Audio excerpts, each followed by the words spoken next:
Am I live? I believe that I am live. Hello, tarot friends. This is Ultraviolet Morgan, and I'm going to be filming an unboxing and a flip through of the Crystal Visions Tarot deck. This is an older deck, widely available, very inexpensive, like $14 or something, probably. I'm sure there's lots of other flip throughs, so this flip through is going to be about, my thoughts on the deck. So, okay, there's a lot of glare. Let me see I want to see if moving our camera around gets us a better. Once I take the plastic off, that might help.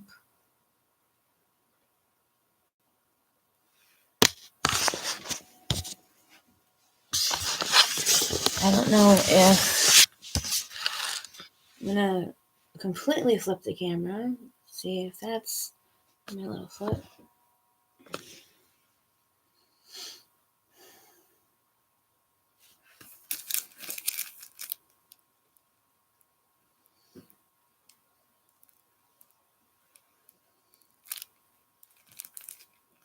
Yeah, I guess that's better because it's not facing directly into the light.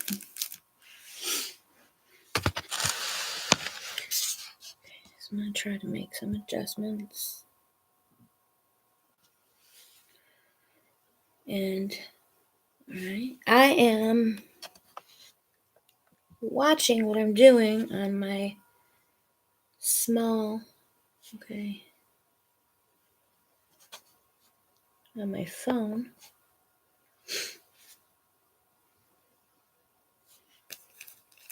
There we go. Watching what I'm doing on my phone, which is a little bit delayed, so I don't tend to see right away. I'm just going to try showing this again, and I will. Yeah,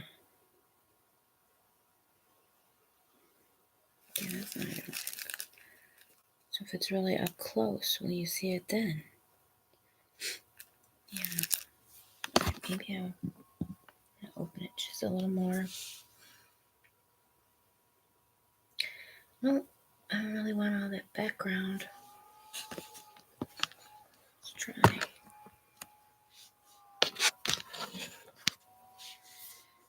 This is low tech, guys. Okay, this might be it. I'm going to take off the plastic wrap. Okay, and let's start again. Hello, tarot friends. Welcome once again. This is Ultraviolet Morgan, and I will be doing a look through and first thoughts on the Crystal Visions Tarot deck. It is inexpensive. It is widely available if you want to get yourself a copy.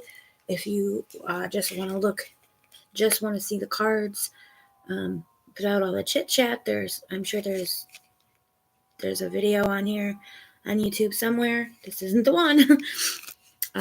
Crystal Visions was inspired and named for Stevie Nicks. There's no Stevie Nicks like in the cards, but yeah, it's just inspired by her work. So, and here's the back of the deck. I think that wheel is really beautiful. I love Stevie Nicks. I'm not hugely, well, I like all sorts of decks. I would say I'm more drawn to darker, sort of quote unquote deeper decks over, soft and pretty. This isn't cutesy. Like, I really am generally not drawn to cutesy decks. So this isn't cutesy, but it's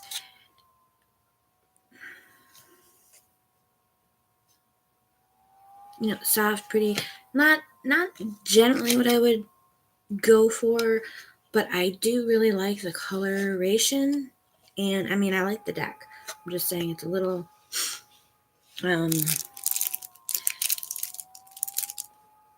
I've gone actually back and forth on it for a few years, but there are certain cards that I really, really feel very drawn to. And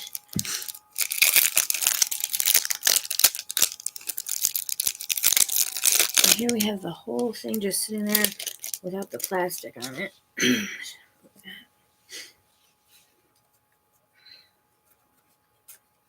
Crystal Visions by Jennifer Galasso. And we have this. Okay, this is nice. There's no illustrations, which to me I feel are the deck is standard. It uses standard titles. You don't really need illustrations because you have the deck. I think I've said that before. So that doesn't bother me at all. What I really like right now is that every page of this book is in English. So a lot of times you get a little book and it's in 7 different languages, so you only get this much information. So this is really cool.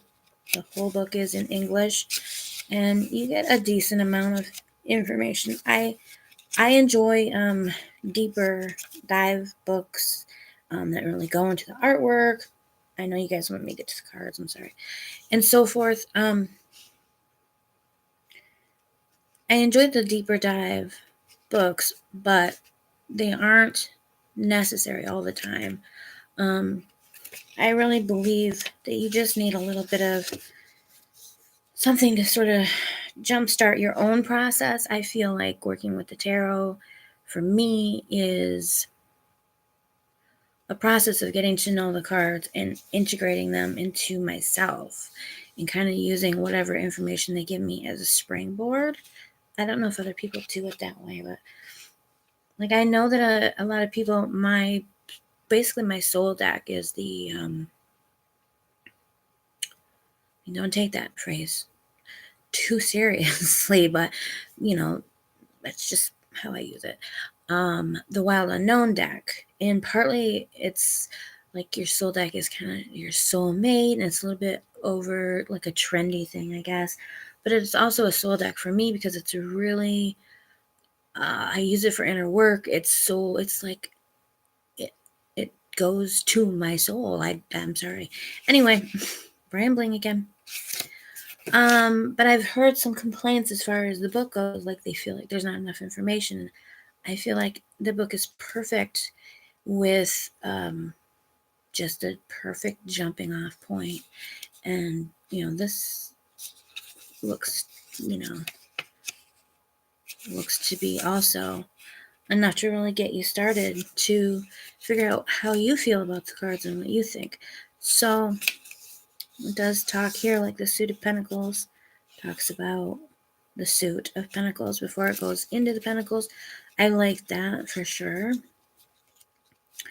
It goes pretty much to the end of the book, King of Wands, which is weird to put the Wands last.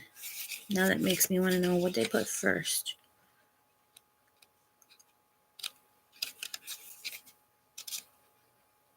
Okay, so they started with the Suit of Cups, ended with Wands. And then we have a reading with the cards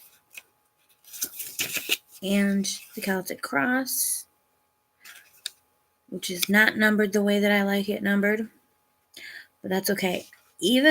So I get itchy. I have a specific way that I feel the Celtic Cross should be numbered and laid out. And I know everyone does it in a way that works for them, but there's so many factors in why I feel very strongly about my Celtic Cross. However, whenever I see a Celtic Cross spread in a book or a video or anything, even if they do it differently, there's almost always something I can learn That's one thing I really also love about the Celtic Cross. Everybody does do it differently, but there's just always so much more to learn about it, to integrate into what I already know and how I already feel about it. So, long story about a very short page. So mainly, this book just seems to talk about the cards. So we do have the introduction. Probably talks a little bit about, I don't know if it mentions Stevie Nicks. Yes. So the name Crystal Visions Tarot was inspired by singer-songwriter Stevie Nicks' CD, Crystal Visions, which was released right around the time Jennifer was planning the deck. So I have to look up when that came out. So, because I'm really interested in decks and things that are from the 70s, especially because I was born, spoiler alert, 1975, mid-70s. So things from the 70s go, and I was just talking about this in another video, someone else's video. I feel like things that are from like your very early childhood, before your, as your formative years, before you're even kind of aware,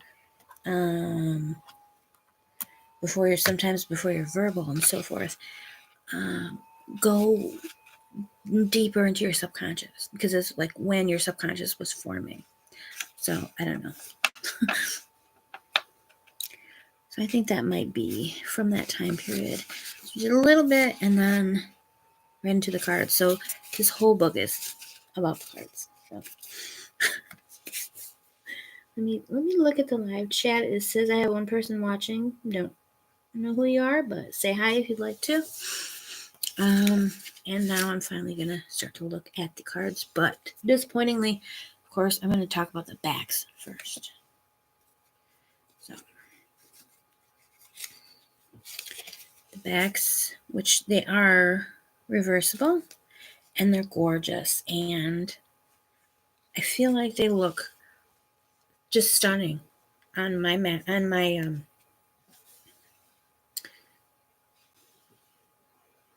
my reading cloth. What's that called? That's really, really beautiful.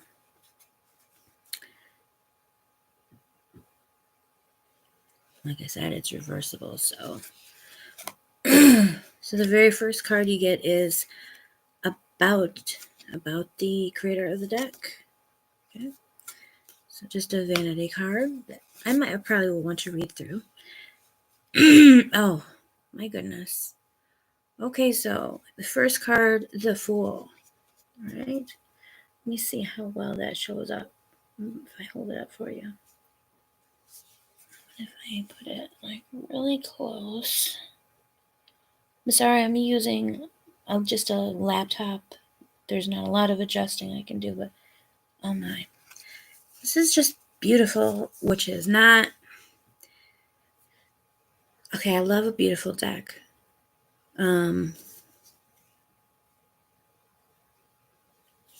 Obviously, everyone loves an aesthetic that speaks to them. Everyone loves beauty and so on and so forth. So it's not the primary thing that I look for in a deck, but it's beautiful. And okay, see, I need to get back past just that it's beautiful, because that's, for me, that's not enough to connect. And I think I'm, this deck is definitely working. So we have the Fool, we have the beautiful butterflies. That is just amazing. I love the way that her, the wind is kind of blowing at her. She's just so carefree. She's about to step off the cliff, like, she's supposed to.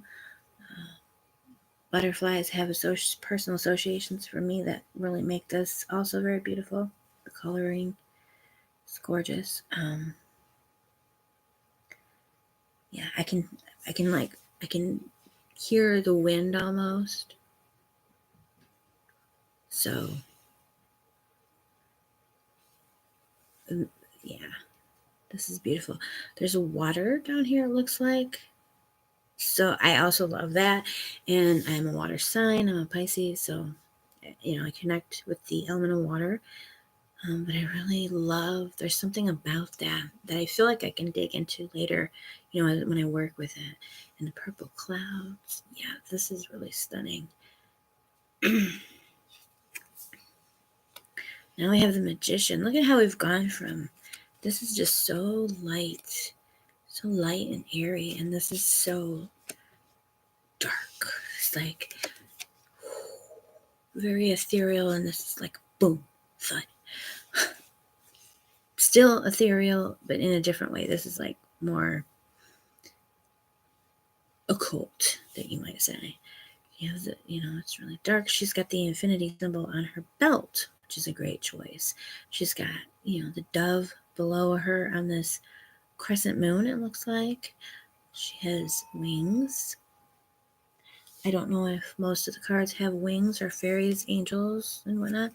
Our Fool does not have wings, although she's assisted by all these, butterflies. And then we have the birds up here. This is just really, really beautiful. The cup, the wand, the pentacle, and it looks like the sword around her neck.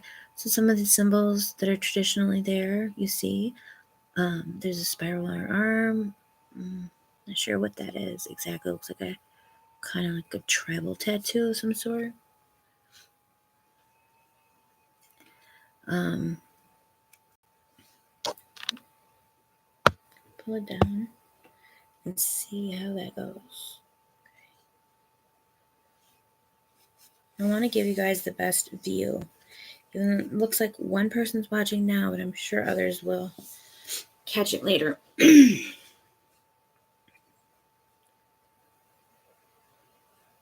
So she has like angel heavy feathery wings. This cape of hers reminds me of kind of a moth wings, and I don't know, that's probably not intentional, but it does remind me of that.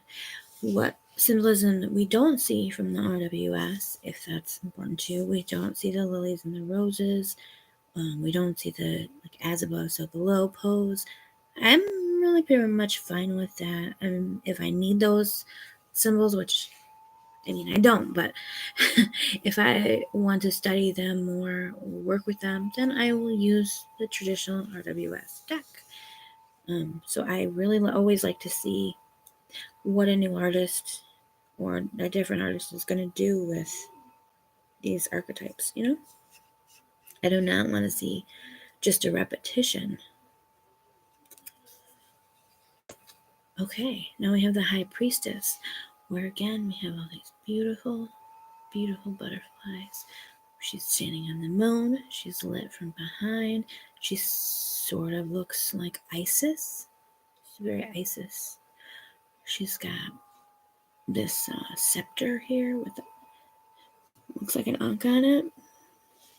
Very beautiful, mysterious. Completely stunning. Then we have the Empress. Okay, so we've got butterflies so far in every card except the Magician.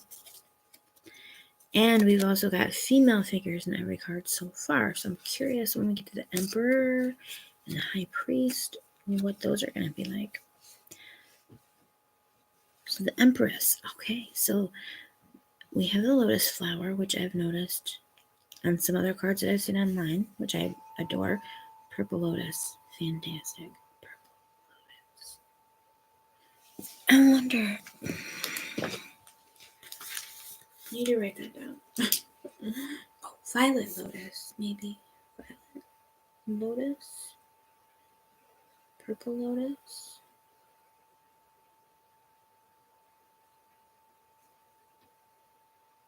Sorry, guys. Just something I need to Google later.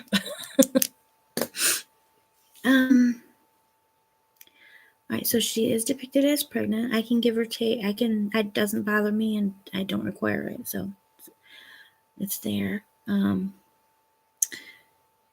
we have the sheaves of wheat. And we have the bounty, the fruit in the background from the trees.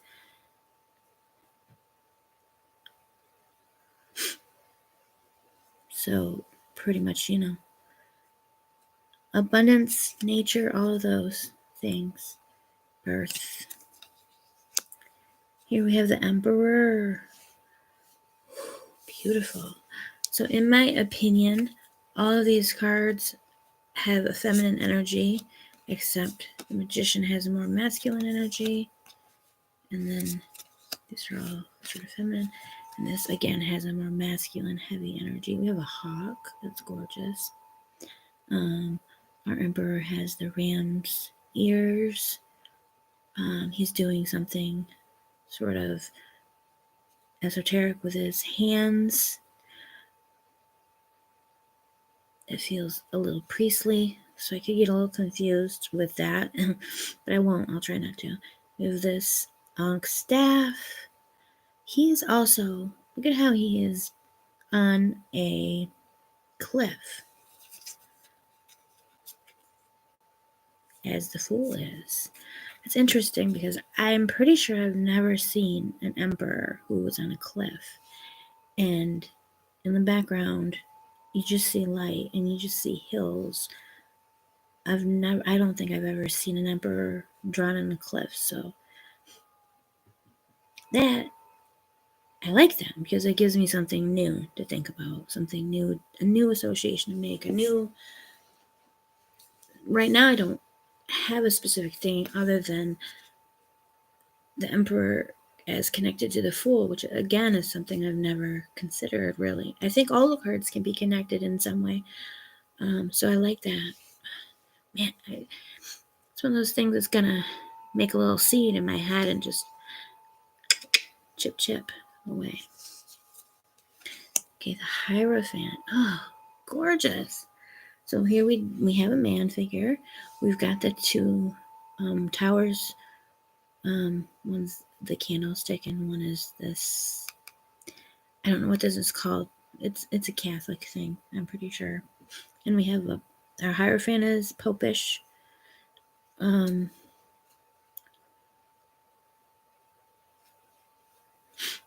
Or Cardinal Pope, high-ranking person, and he looks Catholic. He's got the Catholic cross. He's got this sign. He's making I think that might be the benediction sign. One of those things I just don't know why I know, because I don't even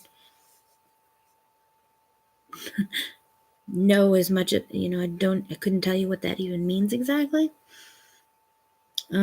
But then behind him, you see all these religious symbols, and this is like kind of like the Wheel of Fortune, wheel. It's divided into what is it? 1, 2, 3, 8 pieces. That's what I thought, or 16 because we have the smaller circle. Kind of also reminds me of the Wheel of the Year. This brings up, for me personally, the TV show Lost. In things that happen in the finale episode, so I can't, I'm not going to go into that, but yeah, so that's an interesting association. And if I had gotten this deck sooner, a year or two ago, because I just recently watched Lost, I wouldn't have thought that. So that kind of also makes me feel like I got the deck at the right time, which, maybe I'd feel that way if I'd have gotten it a year ago, but to me, that felt good. Then we have the Lovers. That's I really like that. I really like. Okay, one of my decks, he's holding her and comforting her. I feel like, they have this intimacy. I like that. There's one of my decks where she is touching his face and he looks sad. And I kind of don't like that because for me, there's a lot of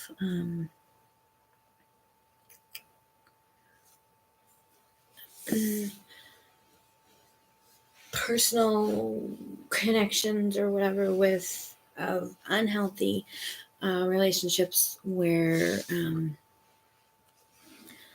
for the woman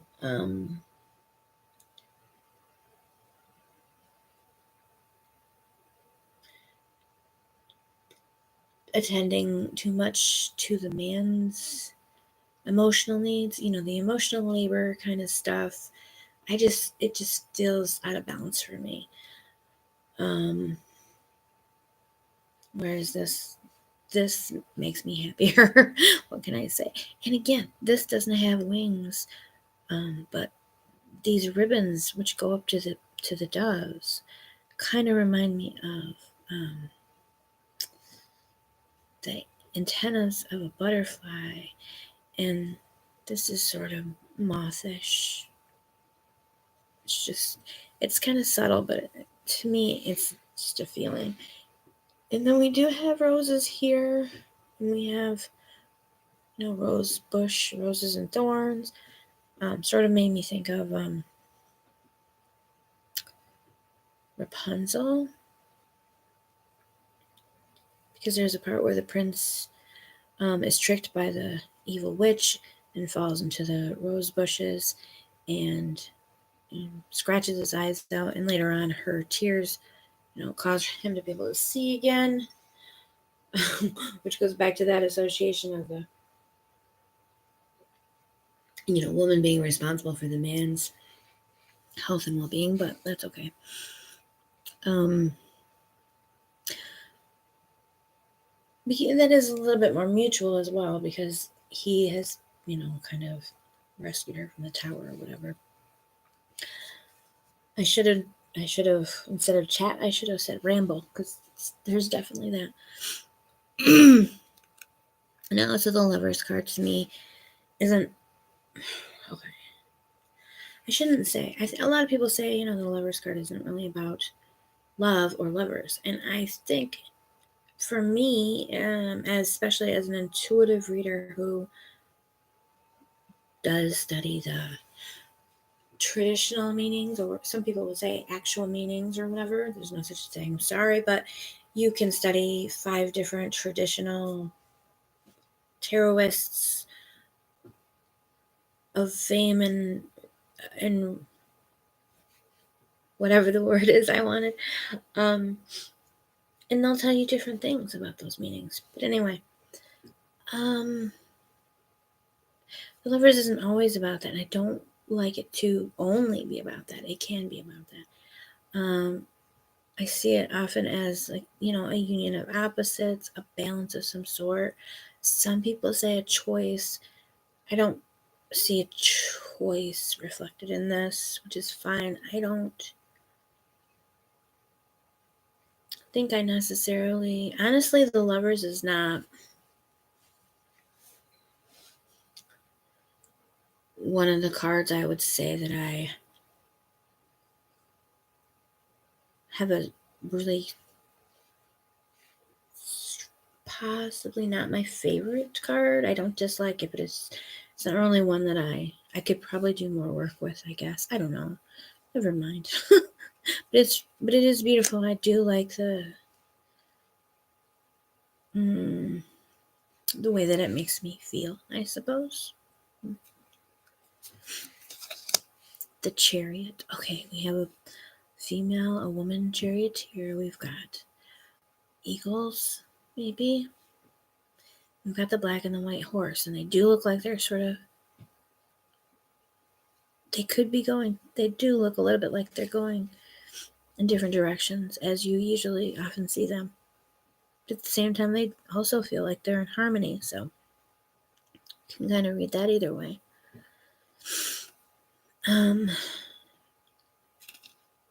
She's got the reins. There's wings. And this chariot, of course, is in the sky with the beautiful. So I think that is adequate. We don't have any, I don't see any symbolism of the sign of Cancer, which is fine.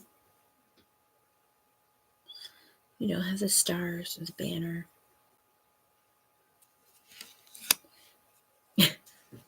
It's funny because I really preach not being a slave to RWS, but I mean, I know some people who are watching are going to be comparing it to RWS. So the Strength card. This is really pretty. It's not as...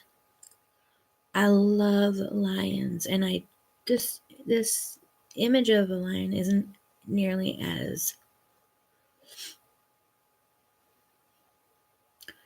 I guess, regal as many that I've seen, but I do like it. This is such a quiet picture to me. And her hand is just kind of cupping his face. Makes me think of Beauty and the Beast. And then we have the beautiful sunflowers. Card 8 is my birth card. I also do not, for so many reasons, do not really care for the, I don't remember.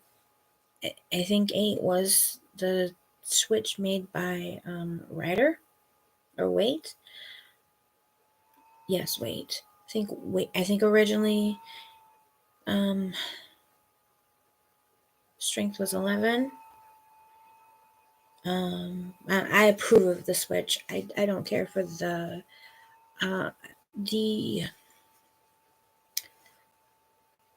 what's that card called? I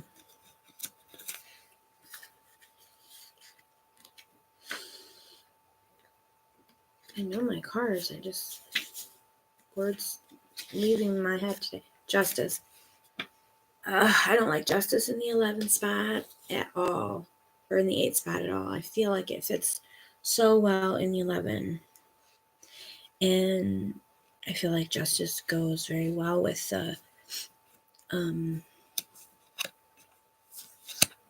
High Priestess, which is 2, which looks like 11 in Roman numerals. And usually you have the 2 towers, and you have the balance, and Justice is about balance. 11 works so much better. Also, story-wise, it screws me up too. So, at least it's positioned in the right place in the colors, and it's nice.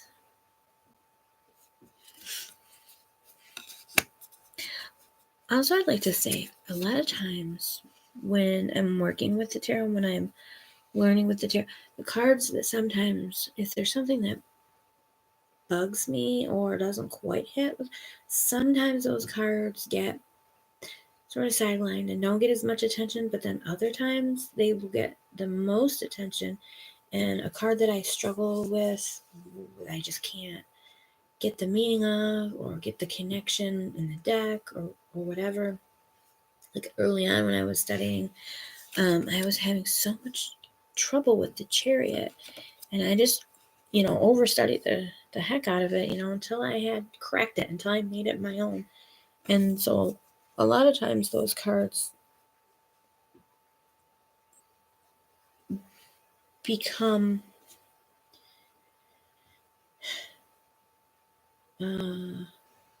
even more sort of profound or whatever over time. That's my ramble on that. Oh, okay. So here's the Hermit, which brought me to... That really brought me to quietness. Oh, it's stunning. She's got the lamp. I love, again, she's a woman. Like everyone that can be a woman seems to be, without making, major alterations, like like trying to rename the emperor or whatever.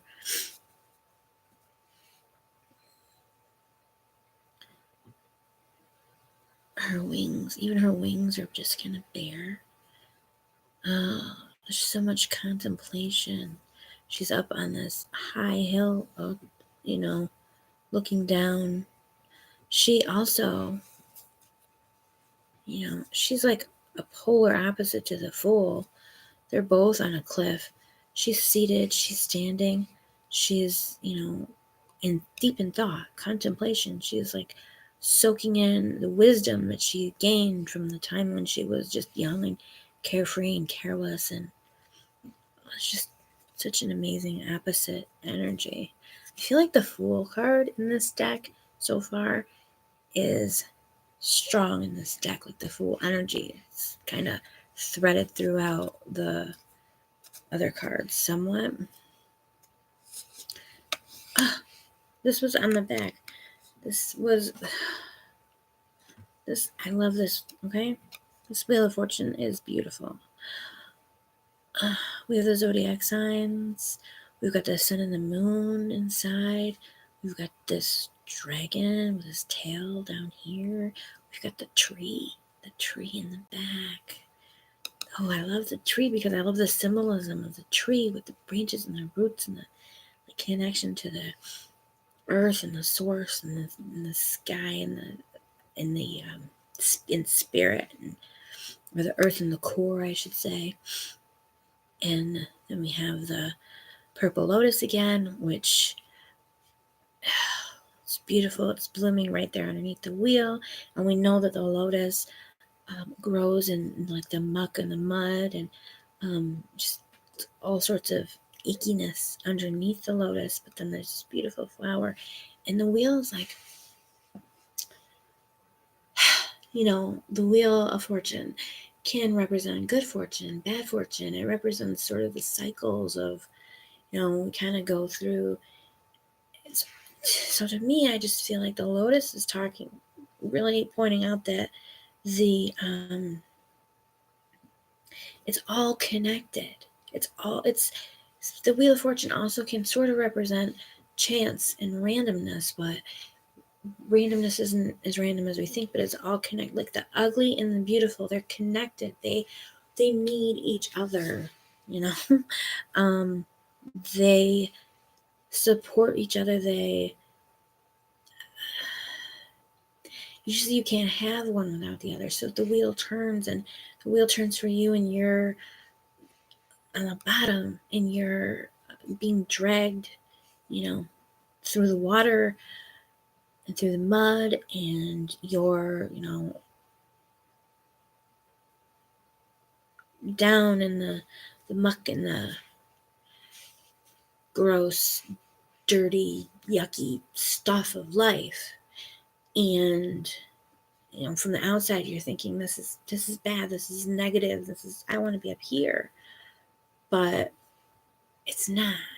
Like, it's all, you can't have the top without the bottom. You can't, it's all part of one. I got really philosophical with this card.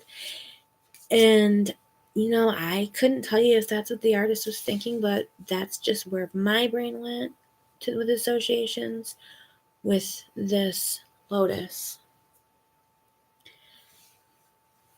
being, positioned where it is. And then you see a little bit of it reflected in the water too. And I feel like the reflection can be an important part of the Wheel of Fortune card too. This card also was one that was so tricky. At first, it's just like, how are you going to read this card? And maybe one part of you says, okay, well, if it's upright, it's good luck. If it's upside down, it's bad luck. That's a simplified way to do it. It can work for some. I also can read it sometimes as a turning point, a major turning point. It's halfway through the major arcana. If you line them up, you can go, Fool, Magician, Wheel of Fortune, and then go under the wheel and come back, and you'll have this circle. So it could be a turning point. It can be about cycles, cycles of the moon, cycles of the female body, things, routines, repetition, things that happen over and over again. History repeats itself, the past, there's a lot of associations with the Wheel of Fortune. But early on, it was just such a vague card to me, and such a struggle. And now I love the Wheel of Fortune. There's so much in the Wheel of Fortune for me. So, moving on to the next card. Justice. And she looks sort of like a Valkyrie to me. So most of these figures are winged. I guess we could assume most of them are some type of fairyland fae or fairy creature in whatever way that we conceive of them. So the Justice card has the Sword of Justice or the Sword of Truth or whatever, the scales. And I love the light. I love how the light just shines right off the tip of that. So that can represent illumination unto the truth. It can represent, what is it? I can't think of the word I want. Enlightenment. And I guess we'll just go with that. Brilliance. So, like, for example, the so-called brilliance of King Solomon, wisdom, making wise decisions, which also we get from the swords in the suit of the swords and the air signs. So yeah, the wisdom required to make wise decisions, to make just decisions, to make fair decisions. I don't know what this exactly means, but I just really love the beauty of it. I love this sort of, the sky makes like a cup into the mountains behind her. And we have, I want to say that probably with a sun either rising or setting. And then she's also standing in a stream. And there's a lot of rocks. So this, to me, this card connects with the card that's upcoming. This card connects with the Temperance card, which makes a lot of sense to connect temperance and justice, right? And possibly the star, because the star is also in the water, and the star represents hope. And so those are good connections, really. Justice and temperance and hope. So, like the concept of, the hope that justice will prevail. Justice,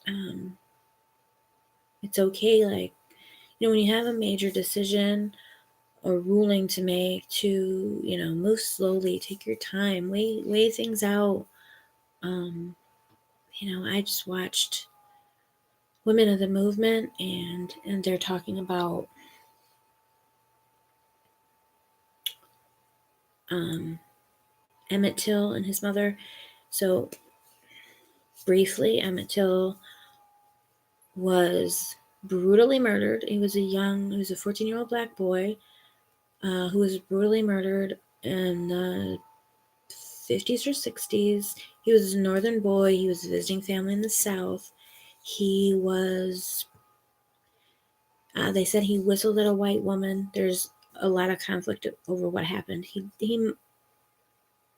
didn't act the way they wanted him to. So he's brutally murdered. And his mother, so they tried to basically, shut it up, make it go away, but instead it became a huge thing that put the whole civil rights movement into really pushed it, really kind of lit a fire under it. But they had a very long court case, and the jury deliberated. I don't remember the exact amount of time. A very, very short amount of time before they found the killers not guilty. And like it was a half an hour. It was a very short deliberation. And they stopped because it was hot and asked for Coke to drink.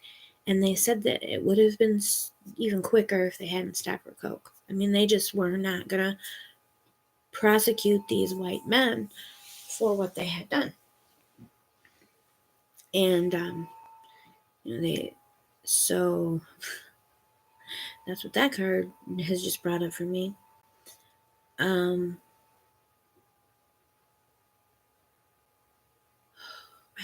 There was something I was going to say about that. Oh, okay. So later on, because of double jeopardy, they weren't able, they were exonerated, so they couldn't be tried again or anything. They gave an interview with Look magazine where they admitted that they killed him. So we know that they did kill him and that they did get away with murder.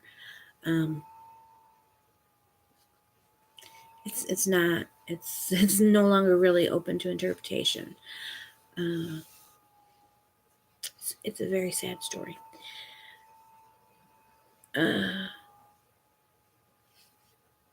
But again, if we want to connect that with the Star of Hope, we, as horrible as it was, it shined a lot of light onto things that were happening that were either just taken for granted or not looked at, at all. And started to put changes in motion. And then, once again, just recently we had the whole George Floyd issue that really shined a huge light on police brutality and racial profiling, things that didn't just suddenly happen with that. Didn't just suddenly happen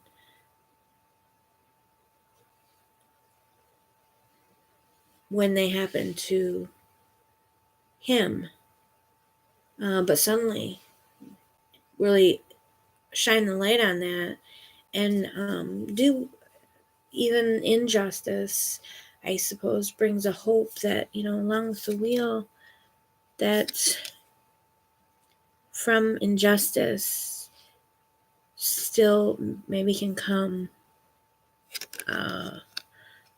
understanding and change. So the wheel goes around. There's always another chance to get it right and to realize that justice did not occur and to course correct, I suppose, or to hopefully see something new this next turn of the wheel. So if you want to know my feelings on that, there you go. The Hanged Man. So it is probably a man. His eyes are covered, so I guess if you wanted it to be a woman, it could be with like a pixie cut. But I do think it's a man. This Hanged Man is shown differently than usual. Usually they have like just the ankle tied and then they have the one leg bent, and I believe there is meaning to that. But this is interesting that he's wrapped. He's well wrapped up and he's very slender. And then you have these ribbons, which I love. These ribbons. And this background of these woods is incredible. I feel like there's a lot more to dig into with this. Not a whole lot that just pops out at me like with this one where I had so much. See, already I feel like this deck is about a bazillion times deeper than I had ever expected for me. But this is just really, really gorgeous, and I love it. Also, I gotta say, I love the nature aspect of this deck. I feel like this deck will go really well with my Wild Unknown, even though the art style is so different, but the just connects for me. Oh, okay, here's the death card, number 13. And we have the Angel of Death with these beautiful purple wings. I was gonna say stern wings. They're stern wings. How wings are stern, I don't know, but these wings feel stern. This figure feels stern. Again, we have the staff with the ankh that's just repeated throughout. We have this body laying on the rock. And there's a light. This is like a tomb. I feel like this is a tomb. We have, even though it's kind of not, because this is a tree, but it has the feeling like light coming in through the tomb. We have the butterflies, which represent the soul. They represent transfiguration or transformation, and definitely the transition of the soul. And then we also have these beautiful lilies, which I feel are super appropriate. Lilies, they blossom in spring, and they often are, represent Easter, which is resurrection and death and resurrection. So, yeah, I mean, wow. It's like sometimes the feelings don't turn into words that I can share with you. So, this is a non-verbal. I know I've said a lot, but there's just stuff that's not coming out verbally. Temperance. So here we have the Temperance card, which I had compared to the Justice. They do have similar types of wings. Temperance, okay, she is wearing a dress, I believe, but it does look like pants. It looks like pants for a minute. We have the rainbow, which we sometimes see on the Temperance card, sometimes associated with the goddess Iris. We've got the purple lotus. She's got 1 foot in, 1 foot on the solid ground, 1 foot in the water.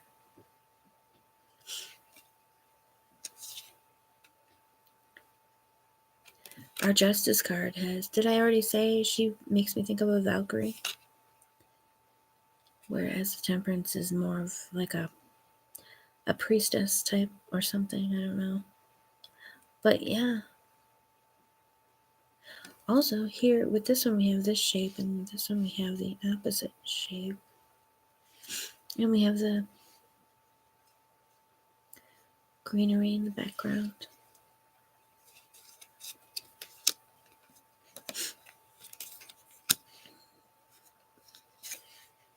I am curious to see what the star looks like in this. I like it when my Temperance and my star look enough different from each other that without reading it, I can tell which is which. I feel like some decks, they're just too similar. The Devil. This is a nice take on the Devil. So we have basically Eve imagery here. And I'm going to have to pick this up and look at it. Oops, up closer. Huh. Okay, that's what I thought. So we have like a pan-type devil or whatever. We have a cloven-hoofed, and he's playing pipes, and he's got antlers, and he's sitting legs crossed, and he's very casual. And she is very, I guess, seductive. So we see her with her long hair, her nude body, her seductive pose. She's holding the apple. Who is the devil in this figure? Ooh. This one or this one? I like that question. I don't want an answer. I just like the question. I don't like the... I don't care too much for the demonization of Eve, although is she Eve or is she Lilith? Maybe she's Lilith. Maybe we don't know that much about Lilith. Maybe Lilith ate of the fruit and didn't share with Adam. before she left or after she left. I mean, who knows? I was watching Supernatural and they said something about the apple, and he said it was a quince. There's a pentacle in the tree. The tree itself, maybe the tree, no, the tree's not the devil, because this is the tree of knowledge of good and evil, I believe. So that's interesting, right? Knowledge of good and evil. We have the devil, we have knowledge of good and evil, which is a balance. Good and evil. Knowledge of good and evil. So it's really, that's really intense. That's really,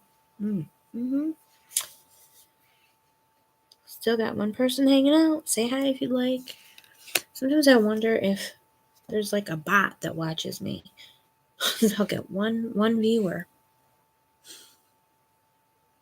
I guess if I have a bot who's a fan, then that's okay too. Which bot is obviously not a fan. Oh, silly me. Okay, the tower. Oh my goodness, look at the destruction of this tower. This tower is so...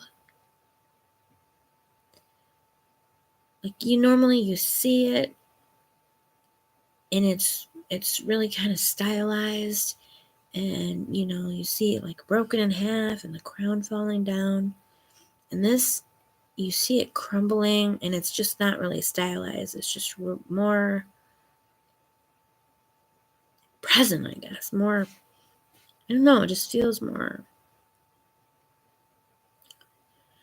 in your face. It's just very dramatic. Got the thunder, the lightning, and again, it's not stylized. It's not like a stylized lightning bolt. It's like just this realistic looking lightning. I mean, which fits the deck, obviously. Just ravaging this tower. And then from below, we have, this could be clouds or waves. I really couldn't say. At first, I assumed it was water. It could be clouds. But I feel like it's being ravaged by water from above, below, and fire from above. It's just being consumed. To me, this is just a very, very dramatic tower. And there's no figures. There's nobody falling out. Which is a bit of a... I'm looking at it a little more closely. No, it's just stones falling out. So the tower to me actually doesn't just represent things falling apart, but it does represent release. I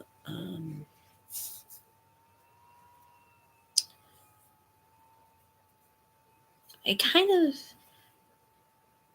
miss the person falling, but at the same time, I feel like the person not being there kind of forces me to go deeper, or I don't know. I'm really digging this deck.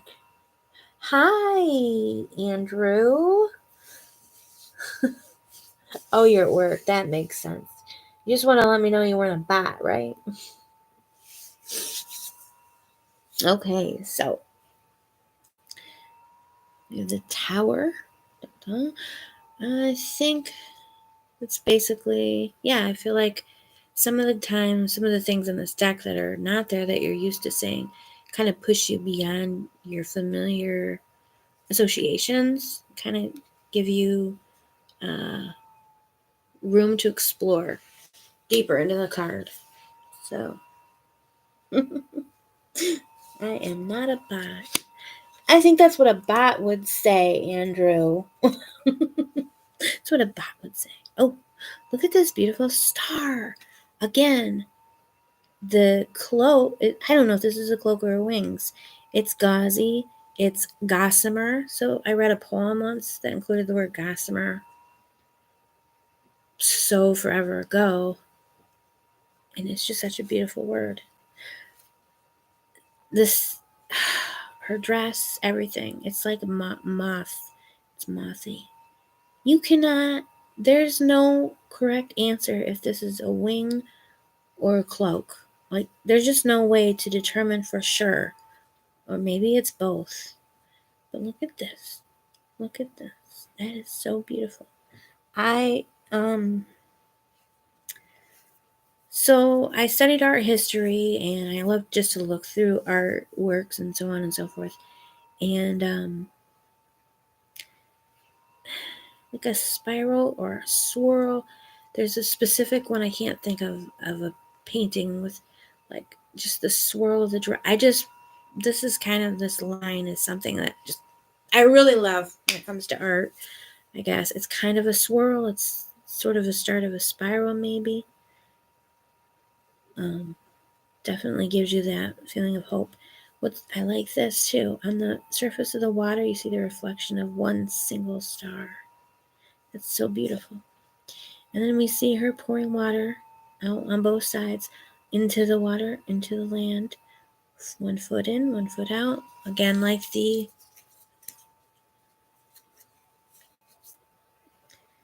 Temperance.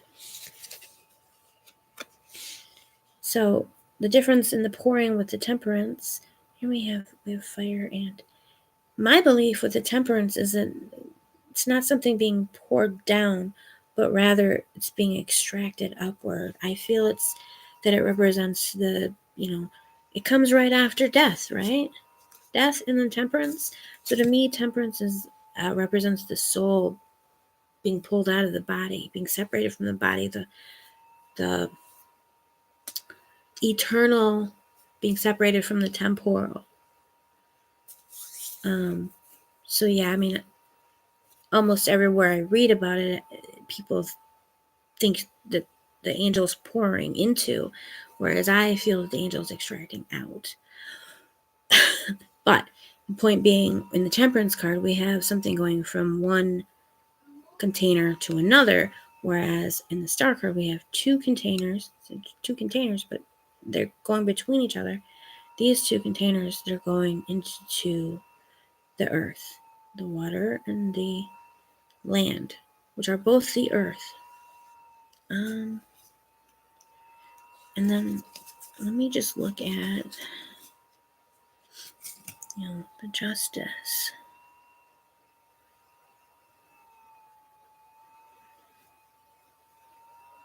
See, I mean, I see these two and I see these two, and I'm not sure if I see a strong connection between the two on the end, which isn't required. I was just looking to see if there's anything in particular to glean from that.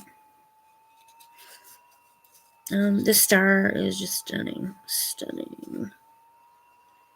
There's a lot of really beautiful RWS traditional things happening here, and probably some that are not here, and some that are. I hear my little son coming up the stairs.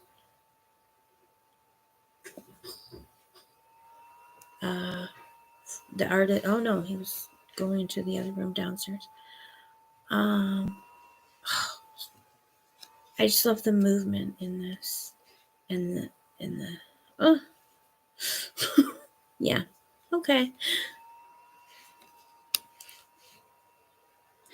Praise the Lord and pass the ammunition. The moon. OMG. Okay. Man.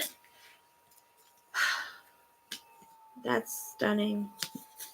So this really harkens back to the High Priestess.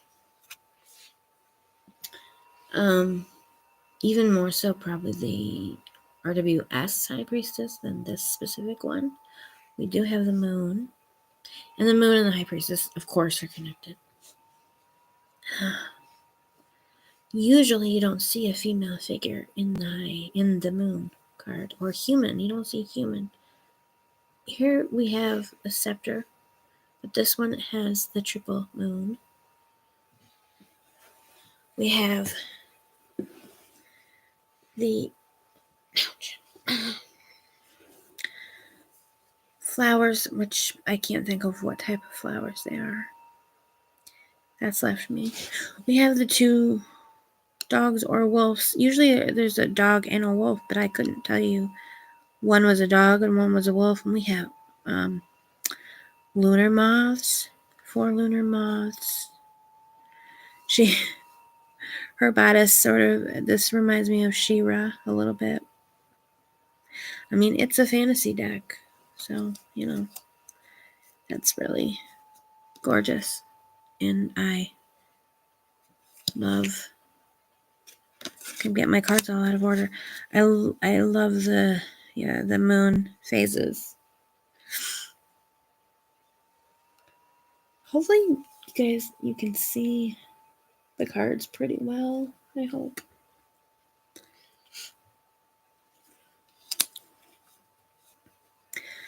Now that when I look down, the backs are extremely in glare.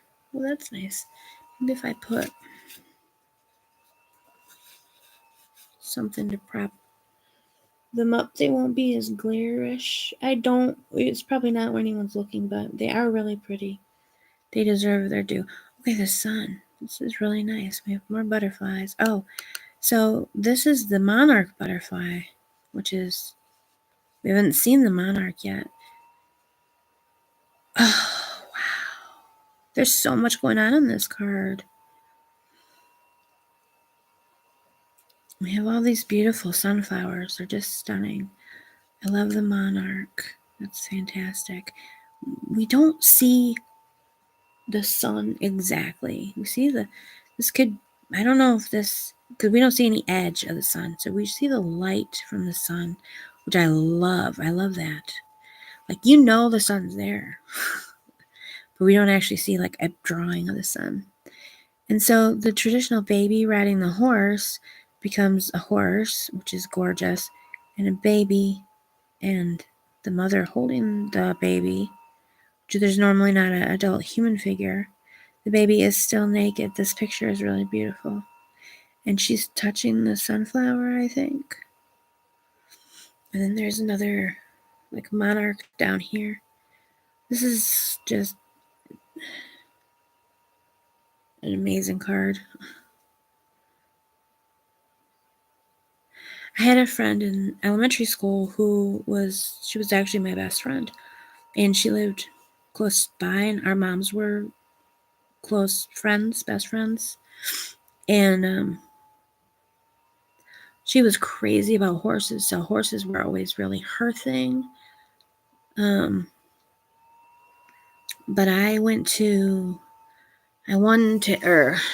someone I was seeing at the time won tickets to a rodeo or something like that at the county fair. So we went to see it. So this was like, I'd seen horses before, but not in that context. And they are a most regal animal. I remember watching them moving, like running, galloping.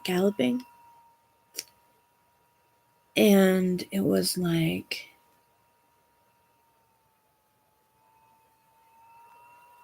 almost like slow motion. Like just the way it was stunning. I was like, okay, this is just like when you see a movie and you'd swear that they like did things to, make it appear as if the horse moved that way. I don't know if that makes sense, but they're just stunning. And this is a really, I don't know, I really like the body of this horse in this drawing. Judgment. The final judgment, right? The angel of judgment is a female, again. And we have, again, the Easter symbol, or the symbol of resurrection, the lilies. They actually look like Easter lilies to me. We have these mysterious sort of fairies in the background. It's interesting. They lead me to some confusion. She has the trumpet. And what's not in this picture that we're used to seeing is the bodies. We don't see the bodies rising up, but we see the symbol of resurrection. So to me, that's even possibly more powerful. For some reason, I just thought of the bodies, or this card in the, what is that deck? Deviant Moon Tarot, where what you see is they're rising out of their coffins in the underworld. So it's just, I don't know what made me think of that in terms of this deck, but that's kind of a cool take on it as well. But yeah, you have this symbol of resurrection rather than people coming up out of tombs, which I just don't think fits the feel of this deck at all, or the universe of this deck. So that is a good choice. Oh my gosh. I keep looking down and saying, I am not a bot. That's not the Duma. Jeez Louise. Look at that world card. So this world card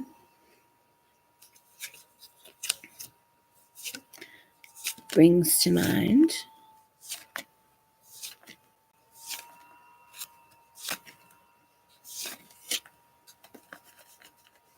the Wheel of Fortune card. We have the purple lotus on the lily pad. And over it we have the big circle. And then we have something on top of the circle. And we have the tree in the background. Okay, that's not even accidental. That's not just me. That was done on purpose. Those are definitely connected and meant to be. Well, as I said, you have the world, or the Wheel of Fortune is the turning point where you go back on yourself, and then the world, is the final card, where you go back to the beginning again. So, excuse me, they're both turning points. A lot of times, people will think of the world as the ending, but remember that the world, the Fool, is a 0, so it comes at the beginning and the end. So, and it's a continuous circle. It's not really the end, it's just another turning point. Which I don't think I ever really thought of before. I mean, say it like it's obvious, but I think I just made that connection. And the tree itself is in a different state. Here, there's a dragonfly down there.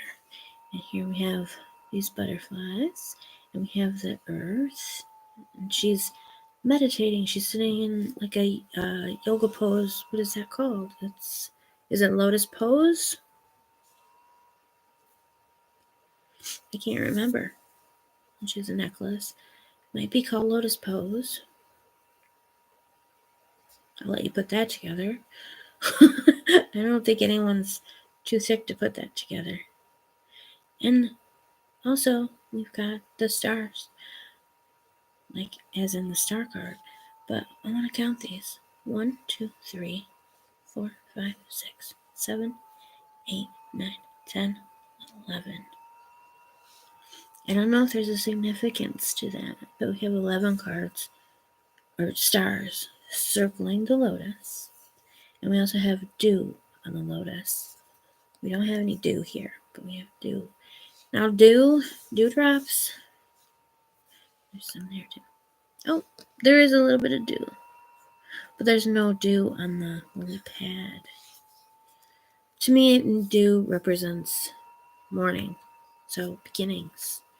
And I feel like this is really saying, that the beginning is in the ending,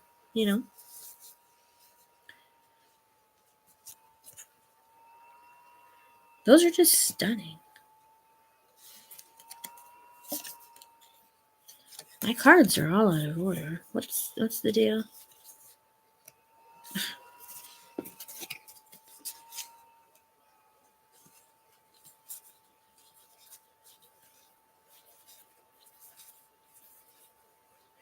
I tell you that these cards are so much better than I imagined they would be. I've seen pictures of them online before.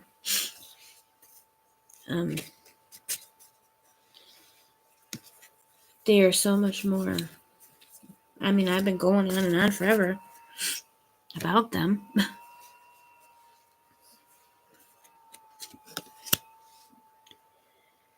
And then this deck features the Unknown card.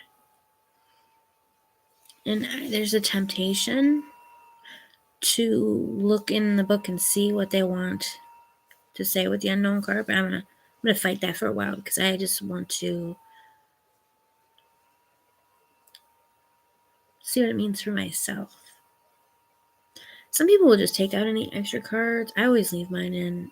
I don't know.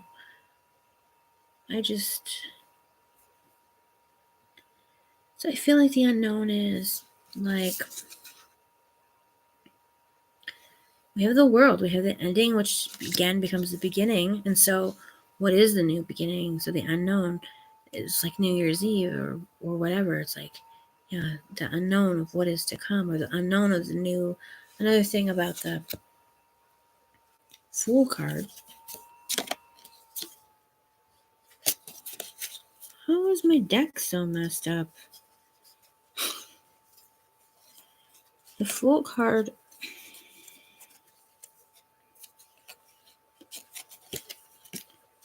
Three, 4, 5, 6, 7, 9.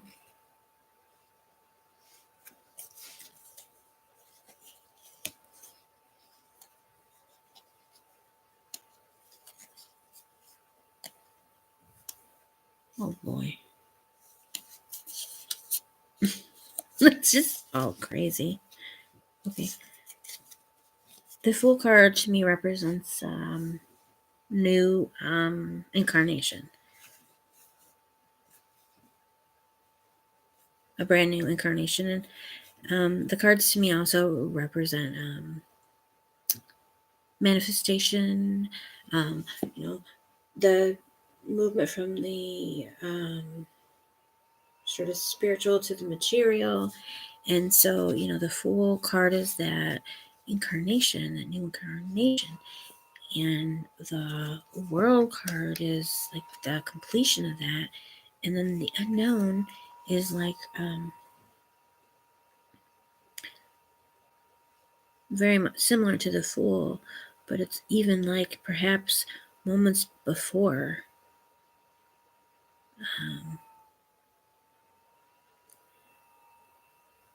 You're about to start this new adventure, this brand new, whole new adventure, where, it's just completely unknown.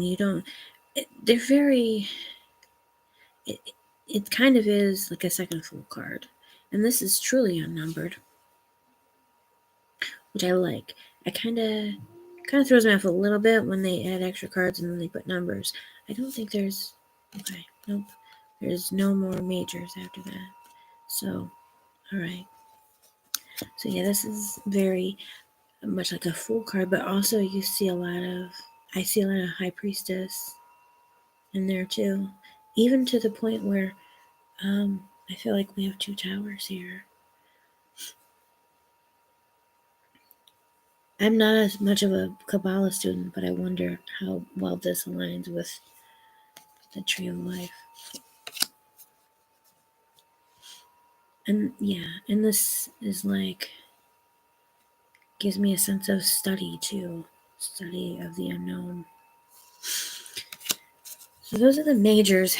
And the majors have this yellow color. And then the cups, I'm going to check.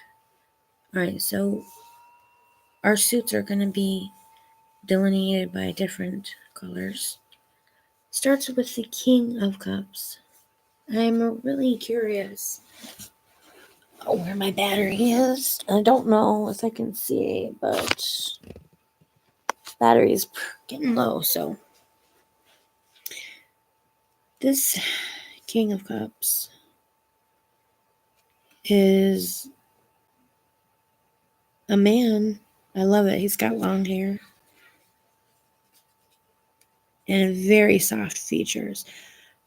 Cups is a feminine suit, so I like that. The King of Cups is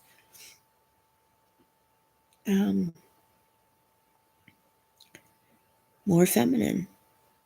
Not to say long hair or anything specific is feminine, but his face is very soft. I had to look to see if I wasn't sure quite if he was a man or a woman, but he's a man. He's like got the trident. She have this like she's the fairy king of the ponds and lakes. So beautiful. There's the pussy willows or cattails in the background. This is a very nice touch. And the moon. Hello, the moon. The moon belongs in the cup. The moon belongs a lot more in the cup suit than we see it. And I didn't realize that until I saw it there. Look at this queen of cups. She's so regal and beautiful and cool. I like her. She's so cool. I feel like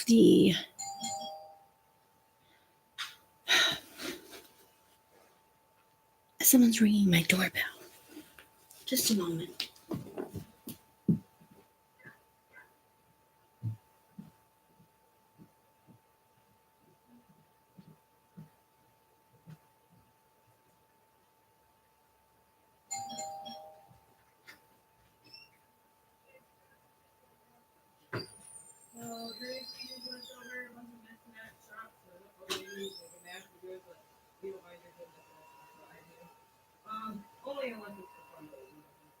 And then I don't know, do you have to be eating? I made stuffed cream. Seriously? That's it. We gotta be eating up by tomorrow. By breakfast. We gonna put the book on the thing. You want it? Alright. Yeah, and then during 2 days, like I said, and then stop. Okay, that's everything else. But enjoy the peppers and everything. Cheese on the top. Rice with tomato sauce. I chopped up the excess toppings and peppers in it too. Oh, and burger. No. You're welcome.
So sorry to disappear for so long.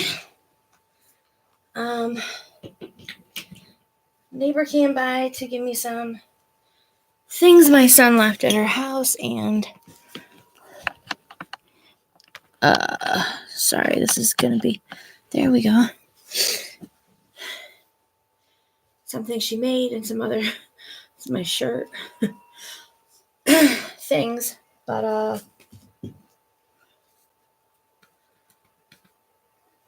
since I was downstairs, I grabbed my phone charger since my battery was low. Okay. Let's see if we can get back into the groove. I really just thought this was more of a cute, fun deck, and just let it be a lesson that decks can surprise you. And I've bought decks that I thought were really deep, and I just couldn't really connect or work with them, you know? So you never know. And I bought a deck that whenever I saw the images online, I couldn't interpret them. I couldn't feel anything from them. But when I have it myself, it's like, oh, okay, there it is. I mean, you just can't know until you have the deck. And this is why a lot of people buy decks and find out they're not for them. even if they've researched. So here we have the Queen of Cups. I was saying that she has a very cool expression. She's cool. I feel very much like, no, not the Earth signs. I'm not sure if everyone, I feel like everyone does, divides the signs into, there's the feminine signs, which are the cups and pentacles, and the masculine signs, which are the feminine signs are around, like the womb, like the earth, and the masculine signs are signs. Suits are straight, angular, and vertical. So you have the wands and the swords. So I feel like the wands and I feel like one masculine sign and one earth sign. I feel like the wands and the earth are warm. And actually, but I don't feel like they're equal, because I feel like the wands are hot and the earth is warm. And I feel like the swords are cold and the cups are cool. And it just occurred to me, but the masculine suits are the extremes of the ends, and the feminine suits are more tempered, more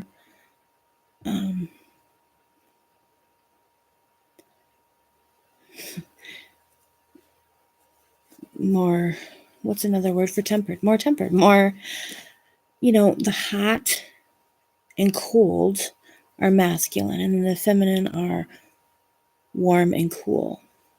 So I hope that makes sense. I don't know. People very often talk about the Queen of Swords being cold, or the swords being cold, especially the Queen of Swords being cold, being distant, etc. And you don't really hear that so much with the Queen of Cups. And I just feel like water signs, maybe people think they're warm, but I think they're cool, and I think water is cool. It takes a long time for water to heat up. In the summertime when you go to the beach, the water is cooler than the air. Unless it's been hot all day and then the air cools off, because the air will cool off and heat up faster than the water. So I see water as being cool, and I see the Queen often as being cool, distant.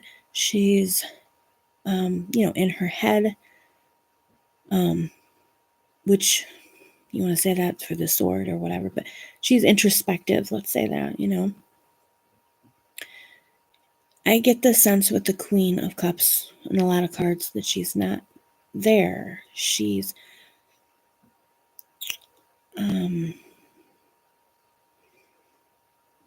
somewhere else. She's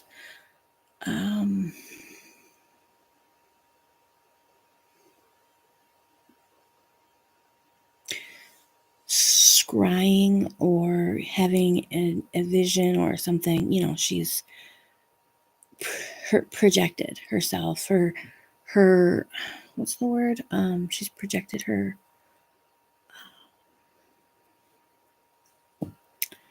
wow, I lost the word, her psyche, I don't know, into another place so she's sort of bilocated, out of body, she's kind of, not there.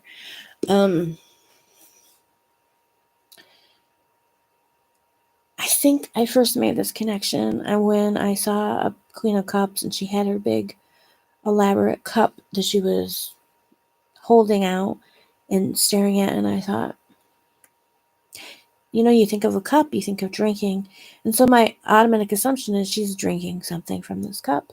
But I looked at it and thought, she doesn't look like she's drinking. I don't think she is drinking. She's looking at it, and perhaps she's looking into it and scrying into the water. That feels like a very Queen of Cups thing to do. I don't think she's admiring the gold metal of the cup itself. I really feel like she's scrying into the water. She's having a vision of some sort, a premonition, or maybe she's just listening to her intuition.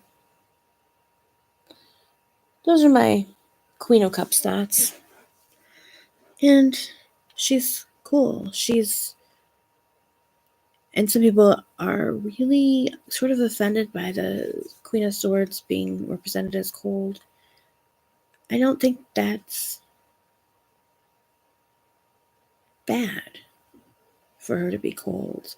Like, I think that's totally legitimate way for her to present herself. I feel like being offended by her being cold is showing sort of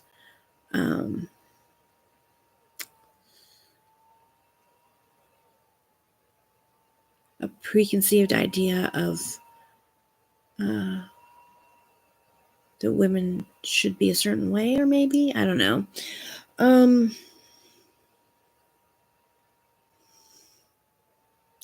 I find her to be cold, and I don't find that to be an insult. I feel like she's cold and sharp and astute, and then a cold serves her.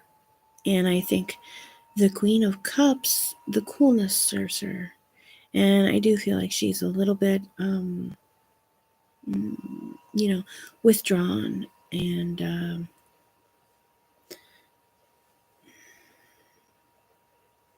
distant, I guess. I feel like the Queen of Cups, we think of love, so we think, that she's going to hug you and love you and whatever. But I actually think, the emotions in the cups are often not that great. They're not all, it's not always love. So I feel like the Queen of Cups can be quite melancholy and loving, but in, again, a more distant way.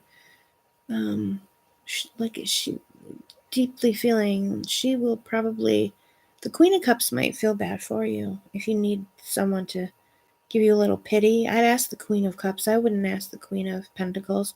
Queen of Pentacles has no pity for you. Queen of Pentacles is going to be like, stand up straight, hold your head up high.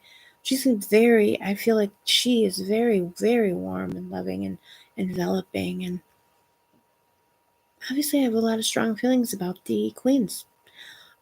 The kings, not so much. So like, you can be loving and still be cool. And also I feel like the Queen of Cups, she may be very melancholy. She may be even depressed, which maybe may prevent her from connecting the way she would like to, and also very empathic. So, yeah, honey, just a minute. I want to tell you something. Honey, I am on camera. Can you wait? Can I go downstairs and you can tell me? Journey, go that way. Go that way. Okay, can you please tell me now? No. Do you want me to go downstairs and you can tell me? Yes. All right, go downstairs. I'm on my way. I'm gonna have to take a quick break again. What did I want to say? I'll try to remember when I get back. Sorry. No peeking.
I am again. Okay, so empathy. So a thing with being empathic is that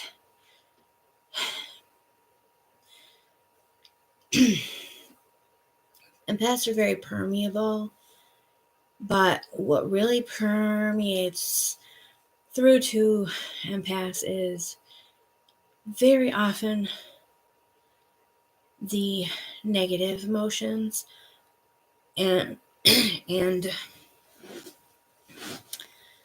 or sadness, anxiety, grief.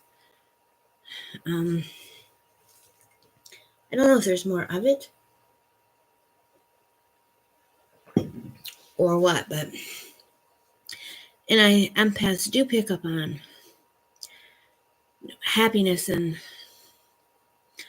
upbeat emotions as well. But I just feel like they pick up on a lot of the heavier, sad emotions. Yes, let's not call them negative. Let's call them heavy. So those heavy emotions really, really get through, and empaths often just are dealing so much of those heavier emotions of other people. So I feel like that's also really present in the Queen of Cups. I have a tooth infection, which is on the mend, but I can feel it putting pressure against my nose or my nasal area because it's in my upper front tooth, and it's really bugging me. Okay, so yeah, the Queen of Cups is dreamy and ethereal and empathic and distant. Like, another reason she's so distant, even though she's empathic, is like because she's separated from herself. Like she has so much that she's receiving from others that she might not even know herself.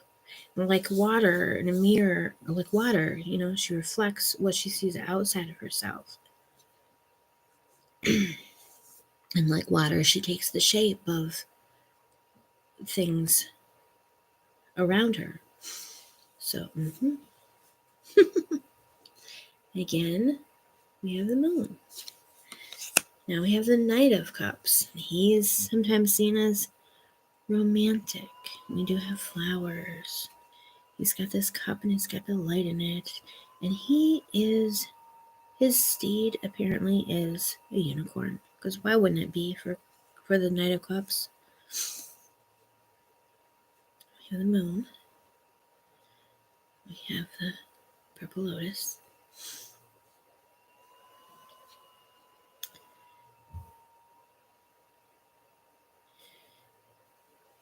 And our unicorn is walking through the water. I find that interesting. I guess it's a good idea for the Knight of Cups, right? The Knight of Cups also, with his cup, often makes me think of the Holy Grail, the quest for the Holy Grail, etc., all that Arthurian stuff. Okay. Page of Cups. This is the card that sold me on this deck. It's my card. Page of Cups is my significator card. Not the Queen of Cups. I'm the Page of Cups. I love this imagery. I love this feeling. We have the moon. We have all this color in the sky. Gosh. We have the cattails again. The little lily pads and the lotus. And then we have this cup here with the lotus inside and the light. And she's definitely meditating. Or she's meditating. She may be daydreaming. She may be praying. She may be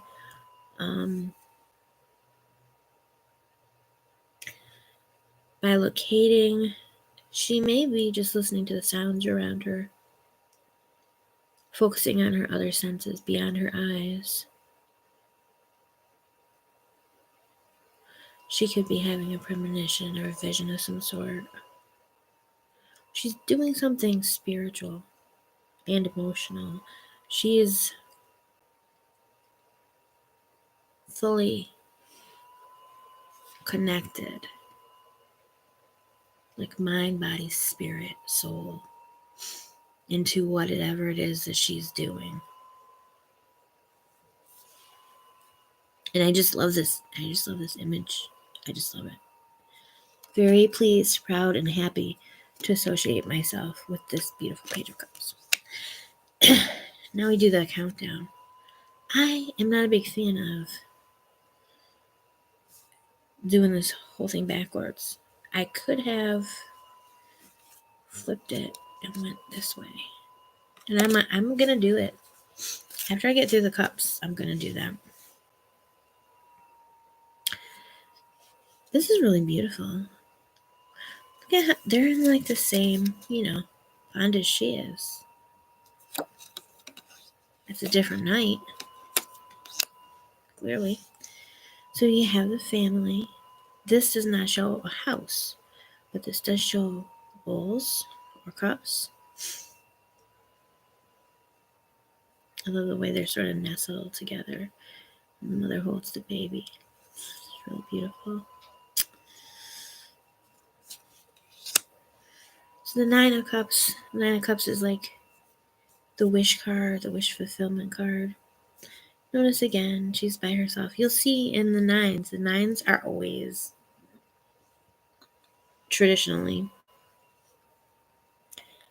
like one figure by themselves. And then the 10 sometimes will involve more than one. Like 9 often is the pinnacle of the suit, and then 10 is having someone to share it with. Although 10 of Swords, you don't necessarily, you know.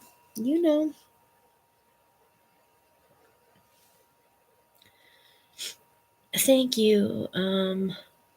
Yeah, I've got amoxicillin for it. I've been taking it, and it's way better than it was. It was,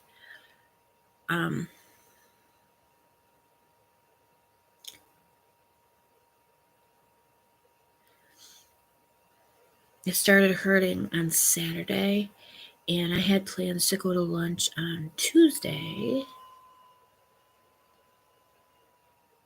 for my birthday.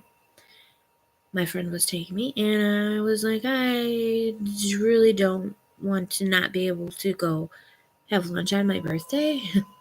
So, yeah, Monday I got right on and called the doctor and got some medicine, and yeah, started working pretty quick.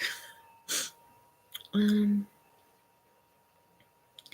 I've been on it since Monday. Alright, so the Nine of Cups, we have our wish card. And she could be closing her eyes and making a wish. This is really pretty.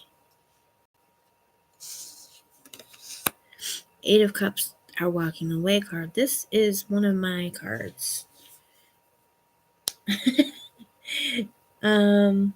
Thanks. I was doing pretty good by then.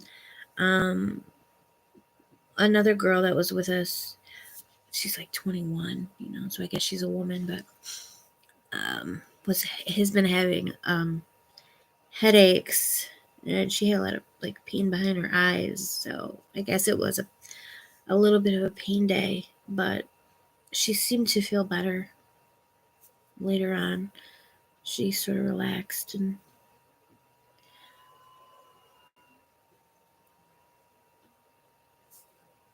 I don't know. Anyway, so Eight of Cups walking away. This is one of my serious cards, like one of the meek cards that I really identify with. And these cups, they're like vessels, but they have, I don't know if it's a reflection on them or what, but to me, because they look like rings, it's very strange. This is very beautiful, though. She's coming up out of the water onto the dry land. She's heading out. It's really pretty. Very ethereal. I mean, it's an ethereal deck. Inspired by Stevie Nicks. Ooh, darn it. Seven of Cups, of course, right? So I see the Seven of Cups. Some people see it as like wish fulfillment. Some people see it as daydreaming or like choices.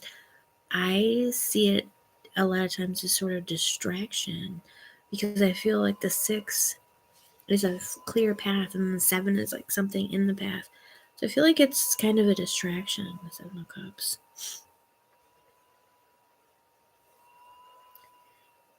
Isn't it funny, you have the 7, you're offered all these things, right? Then you walk away. Then you have your wish fulfilled. How about that? Let that sink in. 6 of Cups, another one that's just this is my this year card, I think. It's really pretty. Usually you see 2 children, an exchange between 2 children. This time it's like a child reaching out to an adult. And I feel very much like this could be herself. It could be her daughter, but it could be herself, her younger self. It's really pretty. 5 of Cups. So 5 of Cups usually involves some sadness. Again, they look like rings. I don't know if there's... Oh, they're just upside down. I'm such a dingbat. They're just upside down cups. This is the opening. She's hugging herself, sort of comforting herself. And there's these little fairies. Those are so pretty. I love these little light fairies. Man.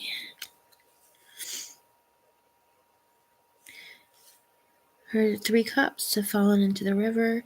She's lost something. She's sad. And then she's got these fairies bringing her these 2 cups. One thing about this, I do not like this cup card being read. It just bugs me. It really bugs me. For the most part, a lot of the oversimplified, over-repeated. But it bugs me when people say the 5 of Cups is like, don't cry over spilled milk. Notice there's good things. Because I feel like the 5 of Cups is talking about real grief and real pain and real loss. And it's not spilled milk. It's something I think you actually have to experience it and go through it. And you can't always appreciate.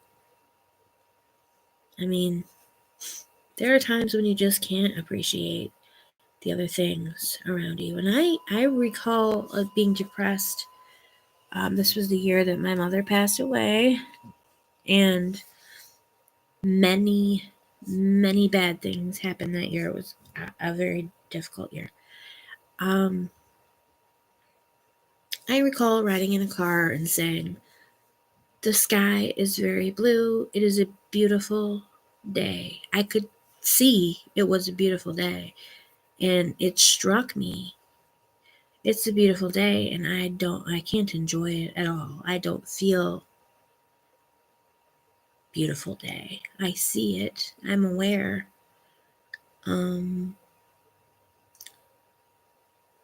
But it wasn't for me. That might have even been, I don't know for sure.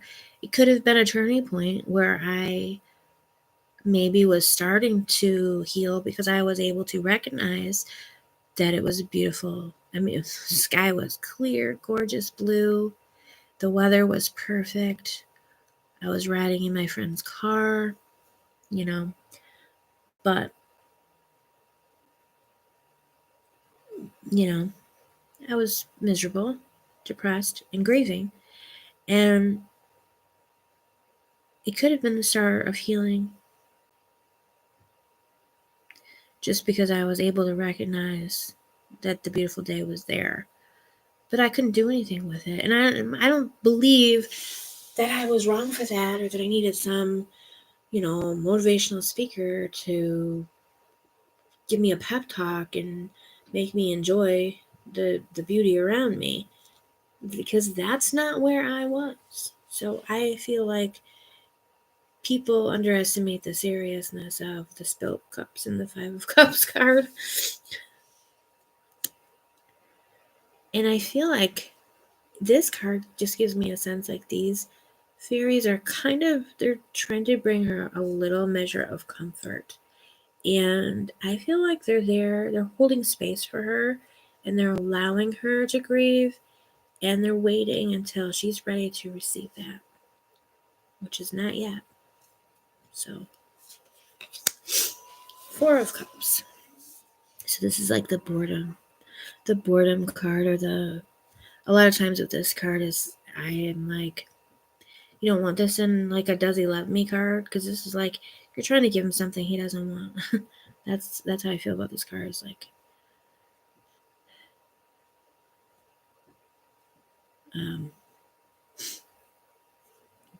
things that being given things that you don't want or whatever. So she seems, look at her, she's wearing a dress, but it's very sort of mermaidy, and she does not have wings. She has a wingless fairy creature. And we have this main cup, and it's reflected. We see the reflection. It's a 4. 1, 2, 3, 4. So I would say that the lotuses are the cups, even though we don't see them. And the fourth one has risen up. Oh, no, here are the cups. I was wrong. We do have 4 lotuses. We have 3 cups that are empty and 1 with a flower. And she actually seems slightly interested. So this is a little bit different, because more often you see the cup being handed and the person is not noticing, not looking, or not wanting it. And this is almost like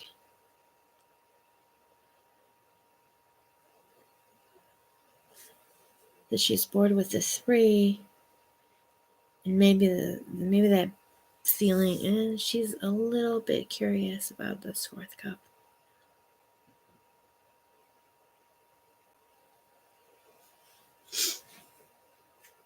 So it feels a little different, so that's worth exploring. This is really beautiful. I love the 3 of Cups, and as I'm like, oh, I hate it when people really oversimplify cards, but 3 of Cups is just like girl power to me, or girl time, I guess. Friendships, bonding.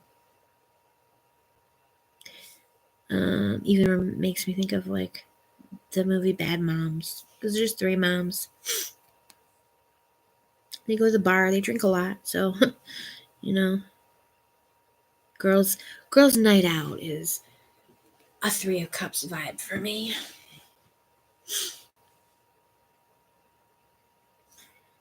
I like this because I feel like they're really I just feel like they're there for each other in this card. Supportive. It feels supportive to me. Oh, this is really pretty. This has almost like an Adam and Eve energy. 2 of Cups.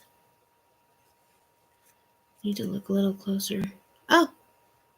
Look at that. Yeah, definitely has a lover's feel. So he's pouring from his cup into hers. She's holding it, and he's holding her hand. And then there's a little fairy right here. And there's the moon.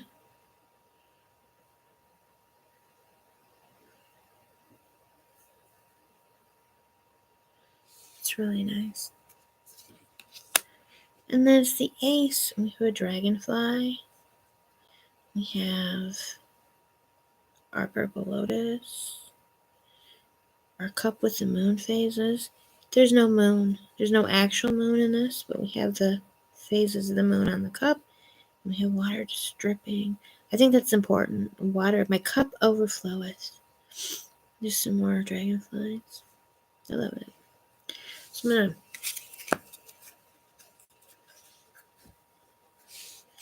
do this because I want to do the wands in order from ace to king.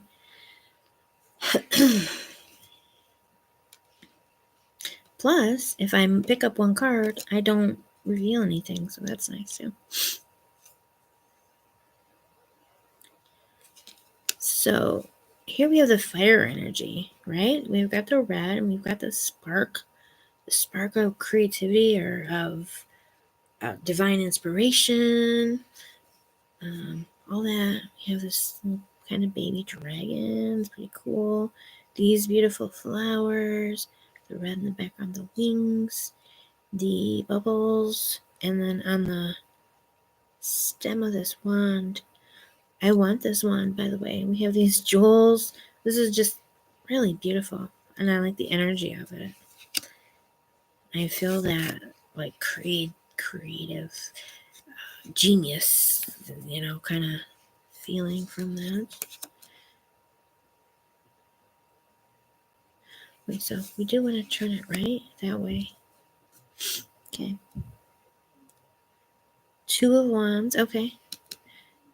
So he's turned away from the viewer, which is what we're used to. And we have this dragon here who's got the world. The dragon has the world in his tail. We have the water. He's looking out into the water. And this dragon is holding on. So again, we have this sort of cliff. So again, we have the Fool energy.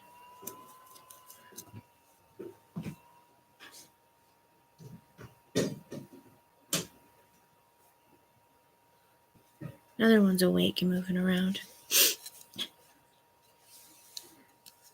And of course, the 2 Wands. Wow. Okay, the 3. And everything. It's really great. We have a woman. I can't really tell, but I think that's a man. So 2 and 3 of Wands, I always have a hard time. Like, they're so much similar. So I like how these really aren't that similar because it's going to really help me working with the deck. This is beautiful.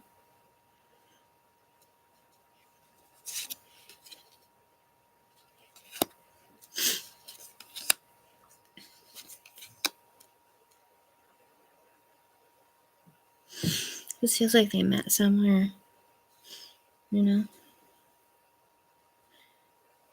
like lovers sneaking away to meet in the woods, a little romantic rendezvous. And we have bubbles. Bubbles to me are not fire energy, but clearly they're involved in the wands. Also, I have to say, I really like that we either have red stones or literal fire, because for the longest time when I was reading, everyone was saying wands were fire, but they didn't give me any fire energy from a lot of the imagery that I was experiencing. And we got this red sky in the background, red and yellow.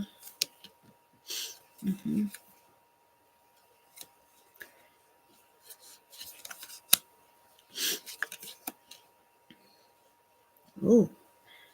So with the 5 of Wands, this has 3 males, human males, and 2 male lions. That's new. And 2 wands are laying on the ground and they're crossed. Everyone's crossing. Everyone's fighting for, the fact that they're male lions, male people, we can assume they're fighting for dominancy. Dominancy, I don't think is a word. Dominance. They're competing.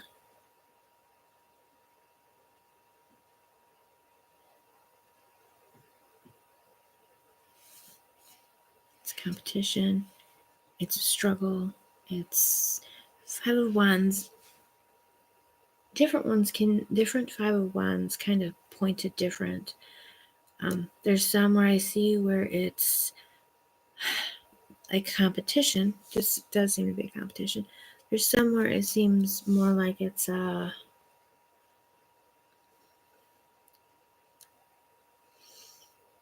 I can't think, but I know there's some other readings of the 5 of Wands, but this 5 of Wands is, like Sometimes it's read as, I guess, more of a playful competition. And this feels more like this is a serious competition. This is like things are at stake in this Five of Wands, in my opinion. But the three men have just kind of stopped. They're not even fighting each other, are they? They are, but it seems like they're more interested in the lions to me.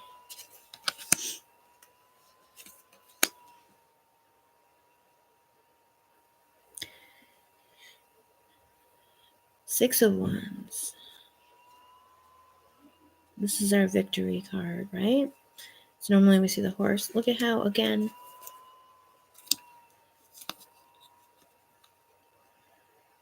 we're on a cliff. There's just a lot of cliffs.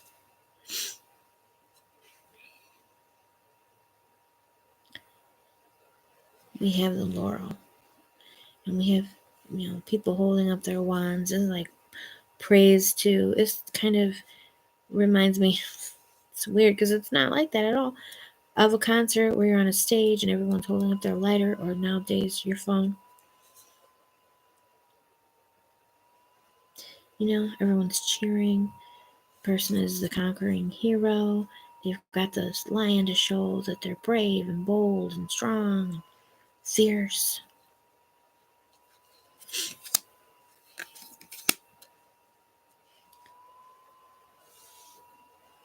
Now they have to defend what they've got. So now they're in a dragon up in the high place. So people aren't cheering so much. See how non-threatening that is versus this. Now they're not cheering anymore. Now they want what you have. They're coming after you. We loved you. We loved you a lot. But now you've fallen out of favor. And we're coming after you.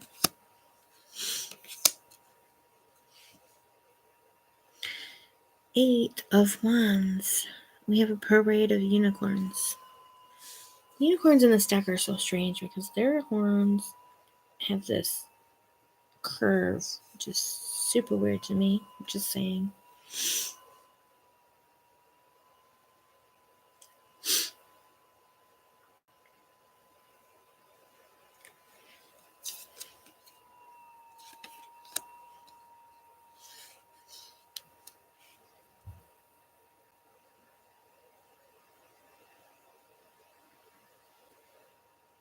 This card sort of leaves me blank.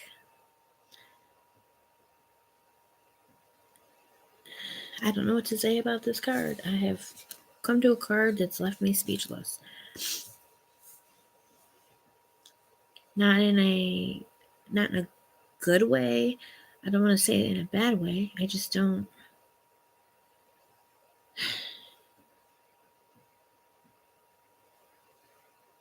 Okay, so yeah, all right. The Eight of Wands is normally like the wands flying through the air and the speed. So I guess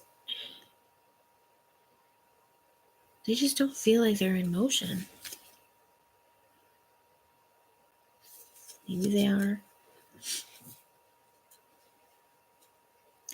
This is like maybe being carried away by the power of these horses or trampled over, like kind of get in or get out of the way.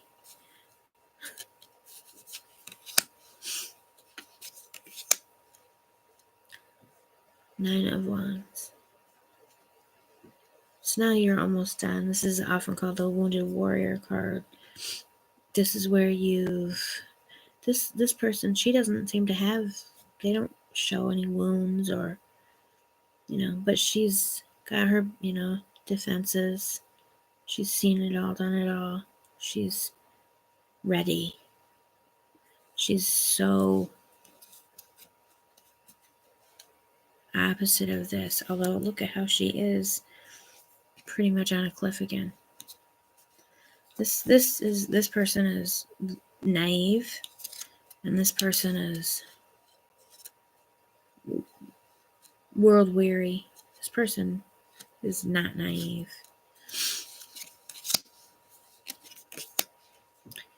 Then we have the 10. So the 10 is almost home and very tired. Even the horse is tired. You don't see the 10 of Wands. You see these arrows. So that's a little different. It doesn't seem like it's heavy, but I guess this 10 of Wands heavy burden is not physical, because you can just see they are tired and ready to go. Ready. They're ready to be done. They're worn out. The horse is worn out. The rider's worn out. It's not a physical burden. Page of Wands. Very beautiful and magical.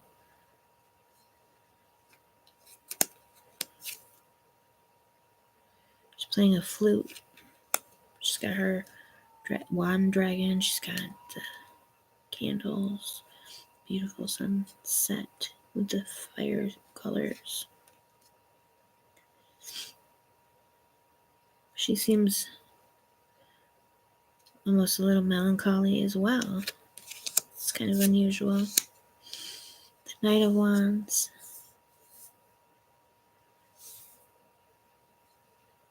Usually I feel like the Knight of Wands is really ready to spring into action. It's charging in, not feeling super like, if anything, he almost seems like he's pulling back the reins. This one just doesn't feel like he's charging in like that. Oh, the Queen is beautiful. And our Lioness. Beautiful Lioness. Wow. I love the Queen of Wands. So, I mean, I love the Queens for sure, but the Queen of Wands is one really, there's something really special about her. I am curious about the bubbles.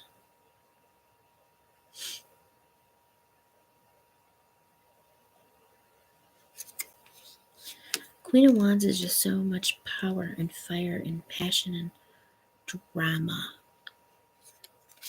Queen of Wands is dramatic, bold. With the King, and he has like a dragon net wrapped around him. Hi there.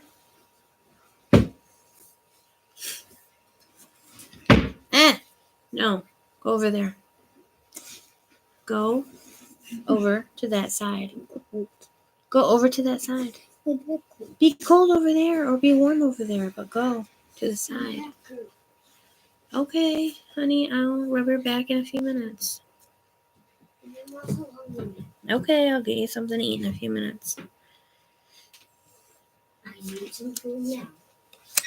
Journey, go downstairs and look around, see if you can find the spicy chips that are lost.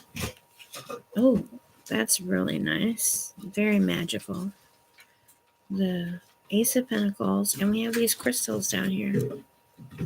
And I like how it's, I don't know why, but this should be the last suit in the deck, but I don't know why, but I like, for some reason, it's divided into the bottom half and the upper half, or possibly bottom, upper, and middle half, with pentacle in the middle of the card.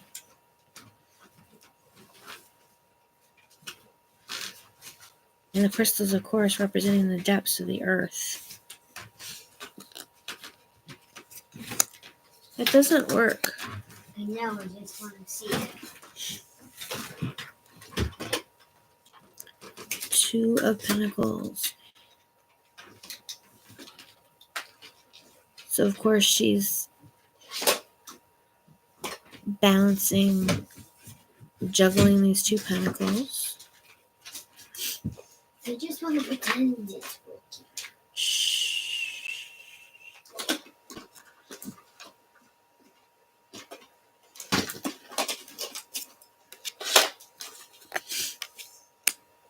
For this, I kind of need to be close to that TV. No.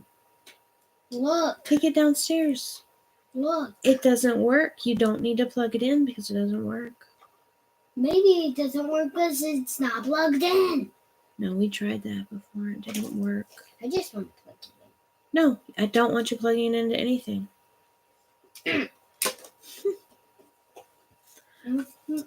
Three of Pentacles. So we're building together. Teamwork.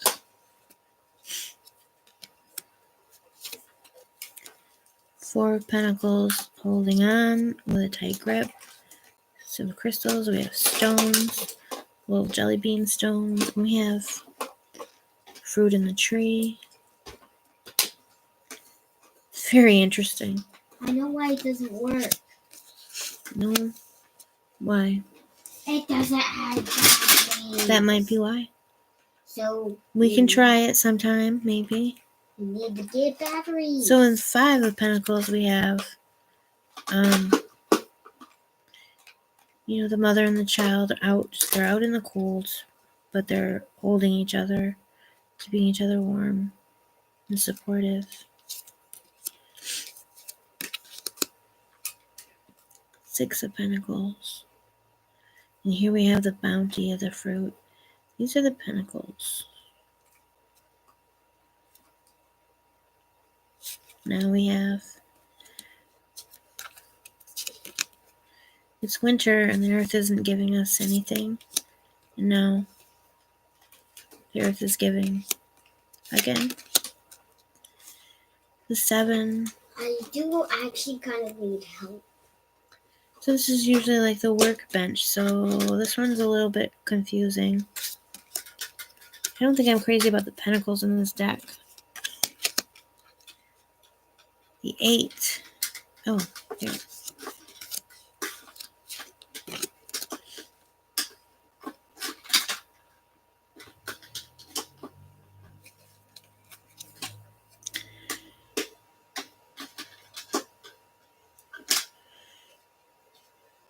It's really interesting.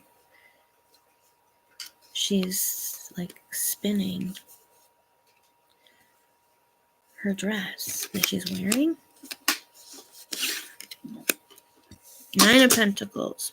So this is the like independent, self-sufficient woman. She's got her tiger. She's got her peacock. I like the shape of this. I don't know if you can hear me because I'm kind of muttering. Ooh, this is really pretty because of the wolf. So normally this is like the city gate. So she's in the forest. There is a castle behind her. So it's there. And the deer. It's kind of really missing the element of family for me. But I guess the deer and the wolf are her family.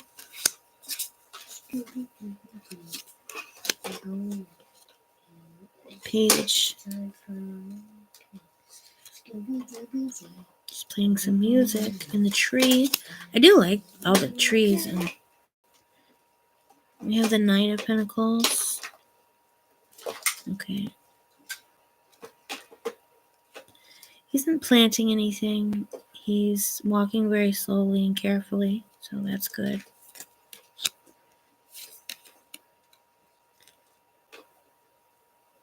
The Queen of Pentacles. This is pretty amazing. I like this headdress. She's green. She kind of blends into the forest. She's part of the forest. She's not separate from it. She is the forest. The King of Pentacles. Who is the forest? The Queen of Pentacles is the forest.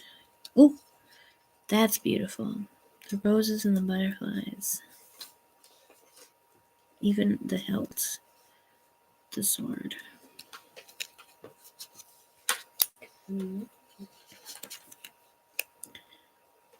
This is really beautiful. There's no water behind her, which is something I really like. The image of her on the beach. Not gonna lie. But I think we still have a sense of, a pretty decent sense of the card of the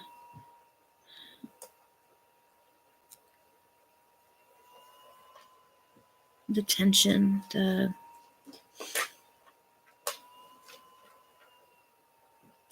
inner conflict, the balance. Well,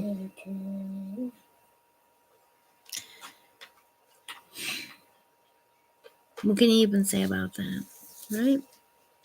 Three of Swords, piercing the heart.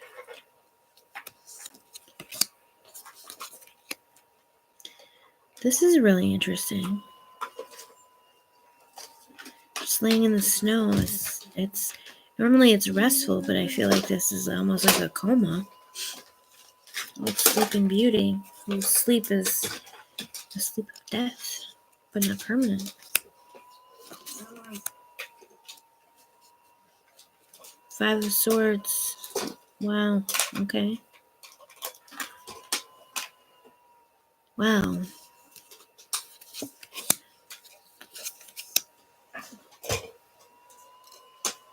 Six of Swords. These are going to get intense and on worse and worse. Seven. Kind of doing, by whatever means necessary. Yeah, this needs batteries. Yeah, The this eight. definitely needs batteries. Okay. This 8, she's wrapped a little tighter than Mama, but some of the... do you need some help? Just a minute. Some of the common cliches don't really... come into play here because she can't easily escape. I don't think she can. Chariot, you're making noise. Sorry. This 9 looks a lot like a 10 of Swords.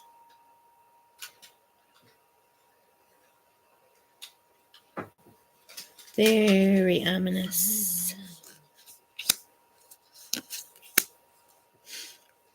The 10 looks like a 10 for sure. They're all kind of in the same place rather than lined up along the spine. Ah! That scared me. Were you going into the bathroom? Did you know anyone was in there? No. Okay, well, someone's in the bathroom. It's Brian. I know. Do you need to go potty? Yes. Then go downstairs.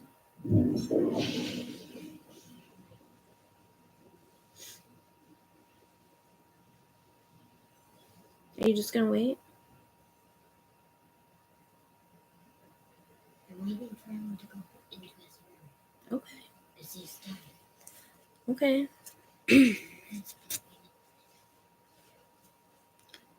10. There we go. There's a tooth infection for you, right? Man, I'm thirsty. Why isn't Jack at school? I'm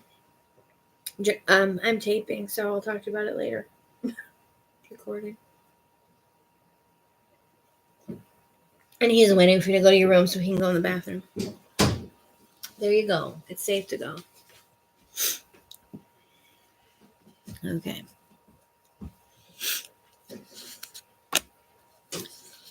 Family drama. Page of Swords.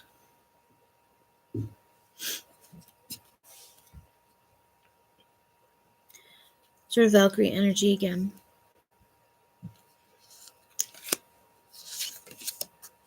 Ooh. Nice Knight of Swords with the winged horse. Very nice. I'm very thirsty. Queen of Swords. She's got the butterflies all around her. She's got her sword of truth that's just flashing. I feel like it's so distant from her. I like my Queen of Swords a little more focused in, but other than that. King of Swords. This is really a really beautiful King of Swords. I still really need help. These are stones. At first I thought there was like dead crows all around, but it's just stones. Journey.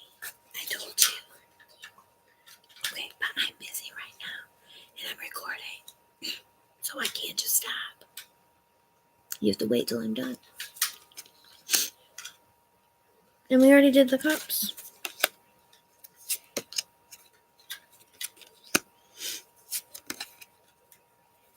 I'm going through them in order.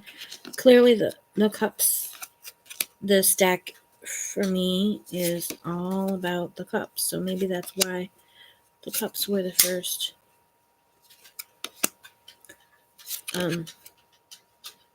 Suit. The other suits in this deck for me are okay, but I own this deck because of the cup suit. You have to wait. Can I say something? What? I want to tell you something. I don't want you to tell me anything right now. I want to ask. I want you to ask me later when I'm not filming. Do we have batteries? We don't, okay?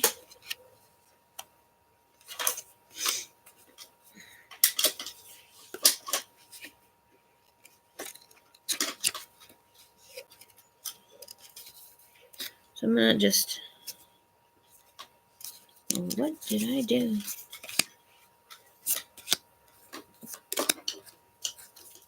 Okay.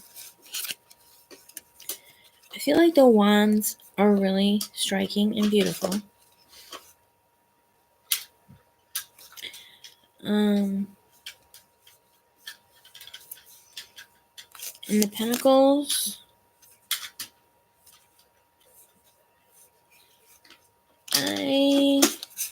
The ace is really beautiful. The 9 I like. Yeah, the pentacles are kind of meh for me. The swords, hit and miss on the swords. And the cups are just chef's kiss in this deck. Jennifer Galisso is a fantasy artist and illustrator who was raised and currently resides in New England. That's the place, man. Let's see. Jennifer began her art career painting murals in high school. Her interest in tarot also began during that time. Jennifer pursued her passion for art at Providence College, studying psychology, studio art, and art history. Her love for the tarot grew throughout college, where she read for herself and friends on a regular basis. The mix of visual art and psychology that makes up the tarot really appealed to Jennifer. A few years... Honey, that noise is going to make it really hard for people to hear my voice. A few years after graduating, Jennifer opened a small art school for children. Later, she studied graphic and web design, which helped her start a business, designing, producing, marketing, and licensing her artwork. Today, you can find Jennifer's artwork online and in retail stores, blah, blah, blah. Creating the Crystal Visions Tarot inspired, challenged, and excited Jennifer more than any of her other artistic endeavors to date. Shortly after completing the Crystal Visions Tarot, Jennifer began the initial planning of her next step, the Tarot of Myths and Legends. So I'm going to have to check out the Tarot of Myths and Legends online and see what I can find about it, and if there's any other decks since then. And also, I did want to know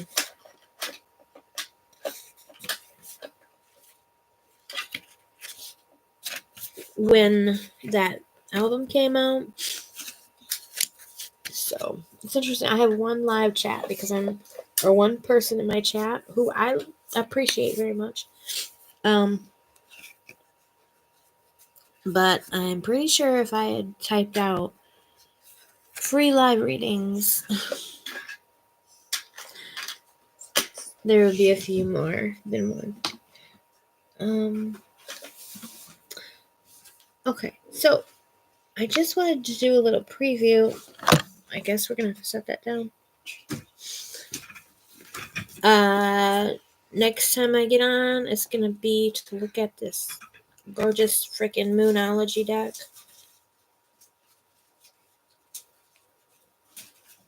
I gotta wait for my... There we go. Which I finally just pulled the trigger on. I have been looking for a long time. I probably won't have as much to say about these cards because I'm not going to know what they mean like I do with the tarot cards, but I probably will have some thoughts as I go through them. So I'm pretty excited to start working with this. I think it was on sale or marked down, and I thought, why don't I have this deck? And so I got it. So, hold on. I am going to...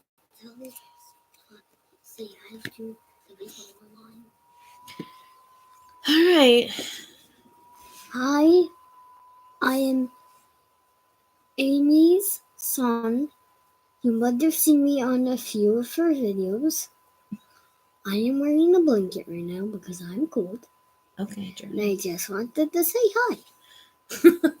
So, hi from Journey.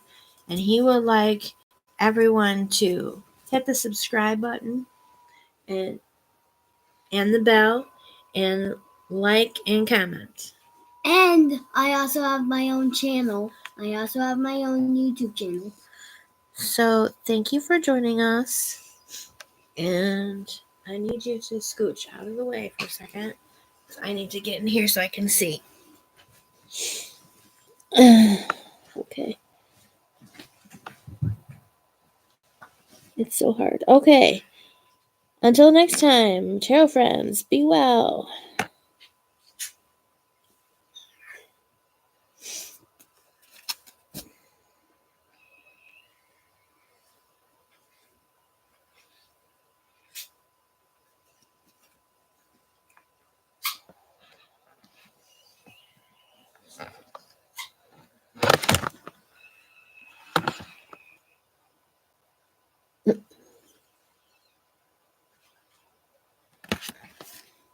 I guess I'm still on. I'm trying to figure out how to save. Save.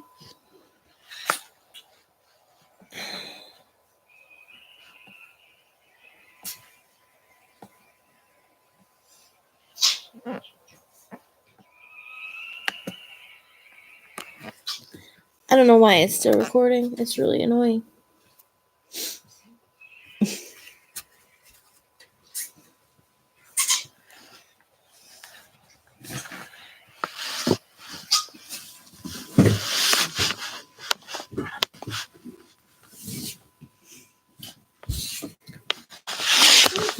Okay, hold on. I'm trying to figure out how to...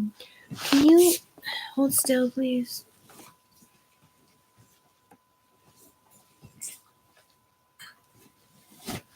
Journey, please get off me. And I'm going to move because I just noticed you have a really, really sharp knife. For some random reason.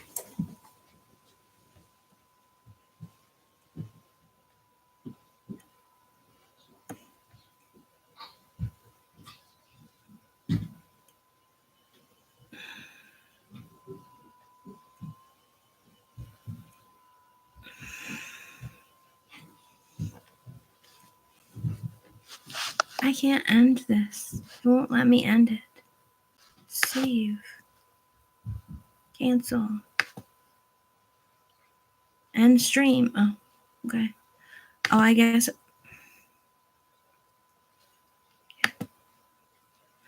Okay, so I guess I hit the edit button rather than the end stream button. So, thanks for looking at my sailing. Be well, and see you soon.